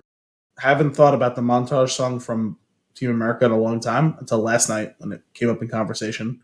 Then I was listening to Cinephobe today, and they was montages in the sequel to Saturday Night Fever, Staying Alive, and they were making fun of it by every time there was a montage in that movie clipping in that song. And now this is the third time that I've thought about it today. Amazing. Here in the last 24 hours. Amazing. Even Rocky had a montage. Oh God, that was so ridiculous. It was it was the same scene over and over again of it was pulling out a slide, putting a drip on the slide, testing the slide, the number going up slightly, and then the slide going into a garbage pile. And this was another recycle thing where every time it went in, it was the same one going in and landing on the pile. Well, that one, I won't begrudge them reusing that stock footage. That's fair enough. No. Okay. Just throw a few more in there. Just have a few takes. Hey, Yvonne, just grab 8 of these things. Put it in, take it out, throw it out. We're just going to leave the camera running. Just do that a few more times. Honestly, it doesn't even need to be you. Somebody, because it's just a hand. It's someone with hands. Yeah. Anyone with hands. Oh man, yeah, that Tomorrow War where I'm pretty sure a young brunette grows up to be Yvonne Strahovski. Is that? Oh, absolutely. Okay. I thought about it at some point too, because she showed up and I was like, okay, so she's a colonel. Who's she going to be? I was like, she's going to be a daughter, isn't she? I was like, a daughter, a brunette, whatever. I don't know. Maybe she dyes her hair in the Tomorrow War. Sure. Here's a line. I was like, before you get to that, I want to. rewind because this was actually one of my notes for like the positives in this movie. Oh, okay. Some negatives we're having, and you brought up like the situation around it. Talk about the Humvee chase. That was kind of cool. It was like right out of a video game. Like, oh yeah, I was like, I want to play this game. Yeah, this that's what I'm saying. Like, it feels exactly. It feels like jumping on a warthog during like one of the finales of the games. Where Absolutely, you race across from one level and you just mow everything down all in a warthog. That's fun. I can get on board with that. That's not. If we're gonna just turn into a dumb action movie, but I can sign me up for that. Yeah, almost that. There's a line in the movie that really, of all the ridiculous lines, of all the ridiculous things going on, just the complete utter nonsense of this movie, there's one line that really bothered me. Okay. And it could be one of 1,000 things. Okay, try them all. 1,000's not that much. No, as far as, especially if we have advanced scientific stuff and running all those tests, probably even shouldn't have taken hours. It probably should have been like an hour or so. Instead, it was like, we're coming down to the last minute here. It's going to take us days, surely. Oh my god, that bothered me so much. And then Forrester takes out, I'll go grab us some food. He pulls out like these like veggie lasagna, I guess like MREs. Yes, that's correct. And he's like, that's how you know it's the end times. I'm like, this is a really garbage joke, and I'm not here for it. Well, the thing is, anyone who's ever been even within arm's length of the military got a chuckle out of that because it is 100% true. That is a real thing. It is the worst thing. Everyone avoids it at all costs. Okay. So it was like a legit. So it's literally the whole point. A terrible joke about veggie lasagna. No, it is like by far the worst of the MREs, and so like it's like that's the joke. It's like everyone ate all the good MREs. We're down to this is the only option we have is this. Got it. The worst one that everyone seeks to like escape at all costs. Now we've skirted around this, but the best part of the movie is absolutely Sam Richardson. Spelt. Yeah, Sam Richardson. Spelt. But how do you know how to do that? It's a long story. Former military? Guess it's not that long of a story. Oh my god, he is so funny. I'm gonna make it. I'm gonna make it. You're probably not. You don't need to say it. You don't need to say it to me. I love it. What does he say? My man over there is wearing his chef's hat. I love that. Also, like of all the why was this all that Mary Lynn Ricecombe could do? Like, she pops into this movie. I was like, oh, look, the only other identifiable face in like the military grouping. Surely she'll have. Oh no, she's gone. Yeah. Like, because Sam Richardson disappears for like a substantial period of the movie, and then like comes back, and he gets to be a part of the whole big finale. Like, nope, she died in the way that she doesn't get to come back in this movie, and all that stuff. And it's like, why even cast someone who is a recognizable face in that role? Yeah, I don't know. Al, do you know what this movie has that no other movie has? What? Chekhov's Volcano Kid.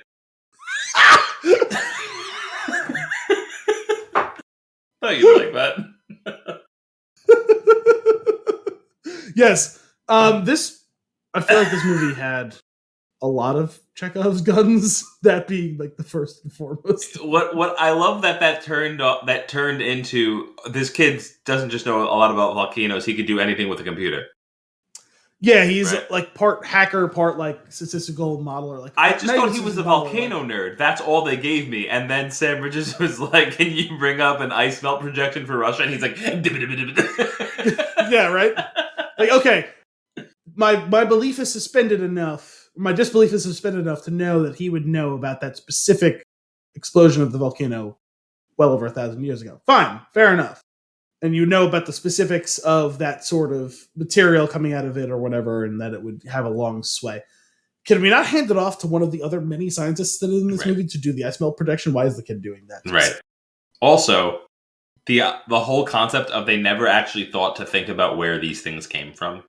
Well, yeah, because and I wish I could tell you I remembered at what point in the movie, but there was definitely they kept harping, going back to the Chekhov's gun thing. They keep harping on the fact we don't know how they got here. I was like, we're going to find out they were here the whole time, right? Oh, yeah. This is like a Locust situation from Gears of War they're going to rip off. Like, they lived under the ground for thousands of years, and no one knew until they were chased out for whatever reason, and blah, blah, blah. It's like, okay, no, like, so they did come on an alien ship or whatever. We couldn't find the ship because it didn't land 30 years ago. It landed like 3,000 years ago or something stupid like that or whatever. And it's been trapped in the ice and stuff. And I guess for some reason, despite the fact that they have no power on the ship to keep the stasis systems alive, the stasis systems are alive and they emerge from the ground, insects, etc., so on. Although even that, I think, is probably wrong because, well, no, that part's wrong, right? Because if the ice melting allowed them to wake up, start to repopulate, and then when the ice fully melted, they were able to escape. What were they eating that whole time? Because it was in the middle of Siberia, where there wasn't, like, because they made a big deal occasionally about how they come back and, like, they eat us so they can populate and breed and all that, but nothing to eat out there. Right. So I guess they were eating each other, which defeats the purpose of populating and all that. That becomes like a closed loop system that's not going to work there. So what? They go on this trip with, I don't know where they got the money and weapons and gear, because I know it wasn't funded. Oh, Conspiracy Santa had it. Conspiracy Santa, but he had all that stuff. He had like all the. Yeah, he stole it or bought it or whatever. He was part doomsday prepper, part conspiracy. Like, because he had a plane, although that plane's like a military, like a serious military plane. It's like an AC-130, which people can't just acquire those. Like, even on the black market, and even if you could acquire on the black market, it's going to be millions of dollars. So they bought the plane, a bunch of C4, and a masonry saw. Is that what that was? Just in case? Is that the type of saw it was? I think so. I saw a man cutting like pavers with that by my house. Yeah, I guess it is similar to that. I don't know if it's that exact one. Yeah, I love that he went all Gears of War Lancer on it, but not. To be clear, Chekhov's masonry saw. That was a great scene though. It's like where you like it's Conspiracy Santa's wondering where Sam Richardson went. And then he just starts screaming as he pulls the saw out and rips one of them. Yes, it was awesome. He really. I love how you said that he ripped one as if like he were a thin piece of wood that he was slicing the length of with his masonry saw. That's right. And then of course, the only one that got away. So let's go in, right, and let's start injecting all of the things with our virus, but not start with the female. The most dangerous one. Well, remember, they didn't know there was. They thought that like the 8 they found in there was all of them. They didn't know that there was hundreds in the rest of the ship because let's just start stabbing before we examine the whole ship. But even so, one of them was significantly different, right? One of them was the female, the larger one. Was it in that room? I think so. I thought it was the one. It's the one that escapes on the other side of the room after they wake up. Oh, is it? Okay. I don't know why I guess I was misremembering it. I thought it was actually one of the ones from like. In the bigger... No, the ones in the depths were all murdered by the explosion. Oh, yeah, I guess that's true. So the only one that gets out is the one that is dangerous. Well, the most dangerous. Most dangerous game. And they then fight her in the snow, which apparently J.K. Simmons had enough time to build a snowman. Oh, yeah, that is a snowman, right? Because he had to create he builds a snowman and then puts his jacket on it. Yeah, because it wasn't just that it was like the jacket like fluttering in the breeze. Like it is on some sort of structure that's been created. Snowman. Then they fight it for a very long time. That fight sequence on the edge of the world goes on for way too long. I mean, it's probably not that long. It felt like probably too long. Well, they did definitely. Well, this is what I'm getting at. Like from the time that he comes back in time to the end of the movie. They could have done half a season of television. Sure. And it would have been probably fine. Like, you could make a season of television, let's call it in the 8 to 12 episodes range, right? Where find out about these people, spend a little bit more time developing who he is and why he could be downtrodden and potentially have an alternate future in which he would become abusive and leave his family, right? Not just he got turned down on this one job. Right. We have all that, the establishing of the family, blah, blah, blah. Episode ends with people coming from the future, cliffhanger. We get the next episode is we're going to spend some time hearing about their pitch about the Tomorrow War. Come to terms with that means for people rather than just hand wave. People got scared. spend an episode on like what that looks like. It's going to be kind of something. We're going to get some town halls and some news stories, blah, blah, blah, right? Next episode, we start the draft. Still, the home front tells us whatever. Maybe we get a snippet of what the future war looks like. Next episode, he gets drafted. What the implications of that look like. Next episode, training. So we're on episode 5 now, right? Mm-hmm. Episode training gets launched against his will. He lands. Oh, God, everyone's dying. Episode ends, right? So that's 5 episodes. The 6th episode, going through the city, trying to get the objective because we're going to carpet bomb this fucking city to wipe out the white spikes. But, I mean, I know you're going through this, but why? Why did that have to happen right then? I mean, there's no good... I think it was just one of those things where it's like there's a cluster of them, so let's try and kill them as right, but it seems like the most important thing was to get the stuff from the lab. Well, I think the reason they hadn't leveled the city before them was because the lab existed, and because they lost contact with the lab, they needed to get the stuff, and they know that they have a quick timeline where they are going to be in a huge cluster of white spikes, so let's wipe them out. Now, I'll grant you, they could have worked at the timeline a little bit better, but they were doing it all by the seat of their pants. But there's 2 refs. They pulled these guys. They pulled these guys from the past ahead of schedule to do this specific mission, right? Yep. Okay, so that's episode 6, and then episode 7. Episode 6 titled 2 refs. So episode 7, we're going to find out about the daughter and blah, blah, blah, and some of that stuff. And then the next episode 8, we're going to capture the female. Episode 9, we're going to go back to do a science. Episode 10, we're going to go back to the past, find out about volcanoes. Episode 11, we're going to try and come up with the funding and this and that. Episode 12, big finale. There's a season of television. That's true. If you want to be more efficient, you could squeeze it into 10 episodes probably, but I feel like I came up with decent-sized morsels there. That would have been a compelling episode of television. Oh, and by the way, or season of television. By the way, at the end of it, there's going to be more story because the female's probably going to escape, or we're going to find out that we need to find... Oh, maybe next season will be about who are these alien guys who brought these killer monsters. Right. It could be a number of things that we could have done there, right? Mm-hmm. I have one more closing issue. Just the one? Just the one. One more that I even care enough to mention. And that is when his daughter is falling into the sea of despair with the rest of the white spikes down there. Making a noted sacrifice, knowing that his only job is to survive another 30 seconds to go back in time to stop this whole thing from happening because she's going to die no matter what happens, no matter what he does. Right. He could be with her while she dies, or he could just accept that she's going to die, honor her dying wish, save the girl that could exist, save the version of himself that could exist, and save the entire world, billions of people who are going to die. Right. But he dives headfirst after her. Yeah, I feel like I really teed you up there to make your point about how colossally stupid that was. Yeah. I was honestly laughing at the television. I was like, this is like the only thing that you can't do, and you're doing the thing that's going to accomplish nothing. Not a single thing. It's similar to when Carrie's getting shot at. I was like, good. I hope you die. When you and this movie can end now. But you know what, though? We might have lost, and things might have gotten rough. But in the end, it's really just going to be Carrie. Suffer. The world is going to continue to turn. In this case, if he dies, the world ends. Yeah. Humans gone. All of them. Every one of them. Yeah, but the movie would have been over. Well, just think about how broken up. Like, he doesn't understand. I feel like a lot of people didn't understand within their own movie that the timeline doesn't exist. In fact, her plan was to get him to go back in time, mass produce the things, and then come back into the future to deploy them, where the humans may or may not still be living. If they are, there's going to be like 500 of them. Right. No, you go back into the past, you mass produce them, then do the thing that you guys do.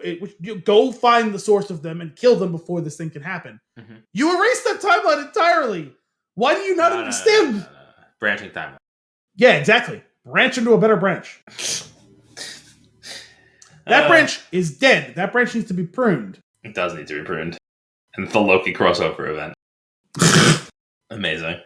We did it now. We did it. We brought it full circle. I guess. Yeah. I think a 5 is very generous on your part. I laughed my way through most of the movie. I was laughing at the ridiculousness of some of it. It's some of it. It's so. Well, that's like I enjoyed some of it in spite of what it was trying to be like. It was. Sure. You had made mention when we talked last week, while we had both been in parts of watching the movie, about how the tone of this movie is all over the place. Oh yeah, this movie definitely has some schizophrenia to it. Yeah, it takes itself so seriously, and then we're gonna make a Chef Boyardee joke. Yeah, it's super serious about itself in certain sequences, and then it's like, hey, let's all break the fourth wall and we'll rib each other. It's all fun. Yeah. Wink, wink, nod, nod. It's just fun, guys. Let's have some fun. It's like, yeah, okay, but like, either have the fun or don't have the fun. Right. Don't pull the rug out from underneath me. No. This is fun time is over now. Yeah. Any other closing thoughts, Al? Yeah, I was trying to find this, and I'm upset that I can't find it because I should have earmarked it, but I when I saw it, I wasn't in a place to like really like settle down and like do it. But someone went on Twitter and kind of in the style of the pitch meeting, they went through the conversation that would have had to go when they were consulting with whoever did the guns and weapons in this one. That the build and the loadout of the weapon that they all were standard issue was the worst gun that could possibly go with like the modular parts. Like, I can't find it, and I'm not enough of an expert on assault rifles to be able to tell you all this. But it was like, basically, the conversation was like back and forth, like, oh, so tell me, what you need. I need like, whatever caliber of bullet. Like, oh, so you're planning on doing this? And like, no, actually, we're going to be doing this with them. It's like, oh, okay. And we want a super short barrel. Oh, so surely you'll be fighting them up close. Oh, no, we want to keep them very far away. They're super dangerous. Okay. It's like, okay, so you want that if you're shooting them from very far away, then you're going to want this sort of scope that will help you maximize all that. Oh, no, we want this one. So that's something that's going to work best from like 30 feet away. That's what you want. Yep. And like the whole like thing was basically that's really good. If you knew anything about guns, it's like the most like it looks cool, but it is the worst design gun of all time. That's amazing. For like the goals, the stated goals of the movie, when you consider the weak points of the creatures, the speed of the creatures, where that was another thing. Like, oh, so surely you'll be fighting them in like open fields then. Oh no, most of our fighting will be done hallway to hallway. Oh God. Al, I'm going to close out here with a quote from the movie. Right? Because in a movie that was very stupid and very silly at times, and then some action fun, most of all just a train wreck, there were actually some very meaningful quotes. Well, seriously though, how does this not be teeing off a franchise? Like everything is trying to tee off a franchise now. This seems tailor-made to be a franchise. No. So here's the quote that I'll leave you with. I wish Stevie Nicks would show up in her birthday suit with a jar full of pickles and a bottle of baby oil. And with that, concludes this week's episode of Flix the Six. Sorry, Al, I didn't mean to break you there. I actually did. We hope you enjoyed it. As always, if you have a movie for us to review or nuggets for us to discuss, you can send those requests to flixinthe6@thespintune.com or tweet us at thespintune. Tune in next week for more movie and beer goodness. Until then, I'm Anthony Costanzo. And I really need to go to bed, but I'm probably going to watch this pitch meeting to help put myself to sleep and wipe the taste of my mouth. Fair enough. Thanks for coming.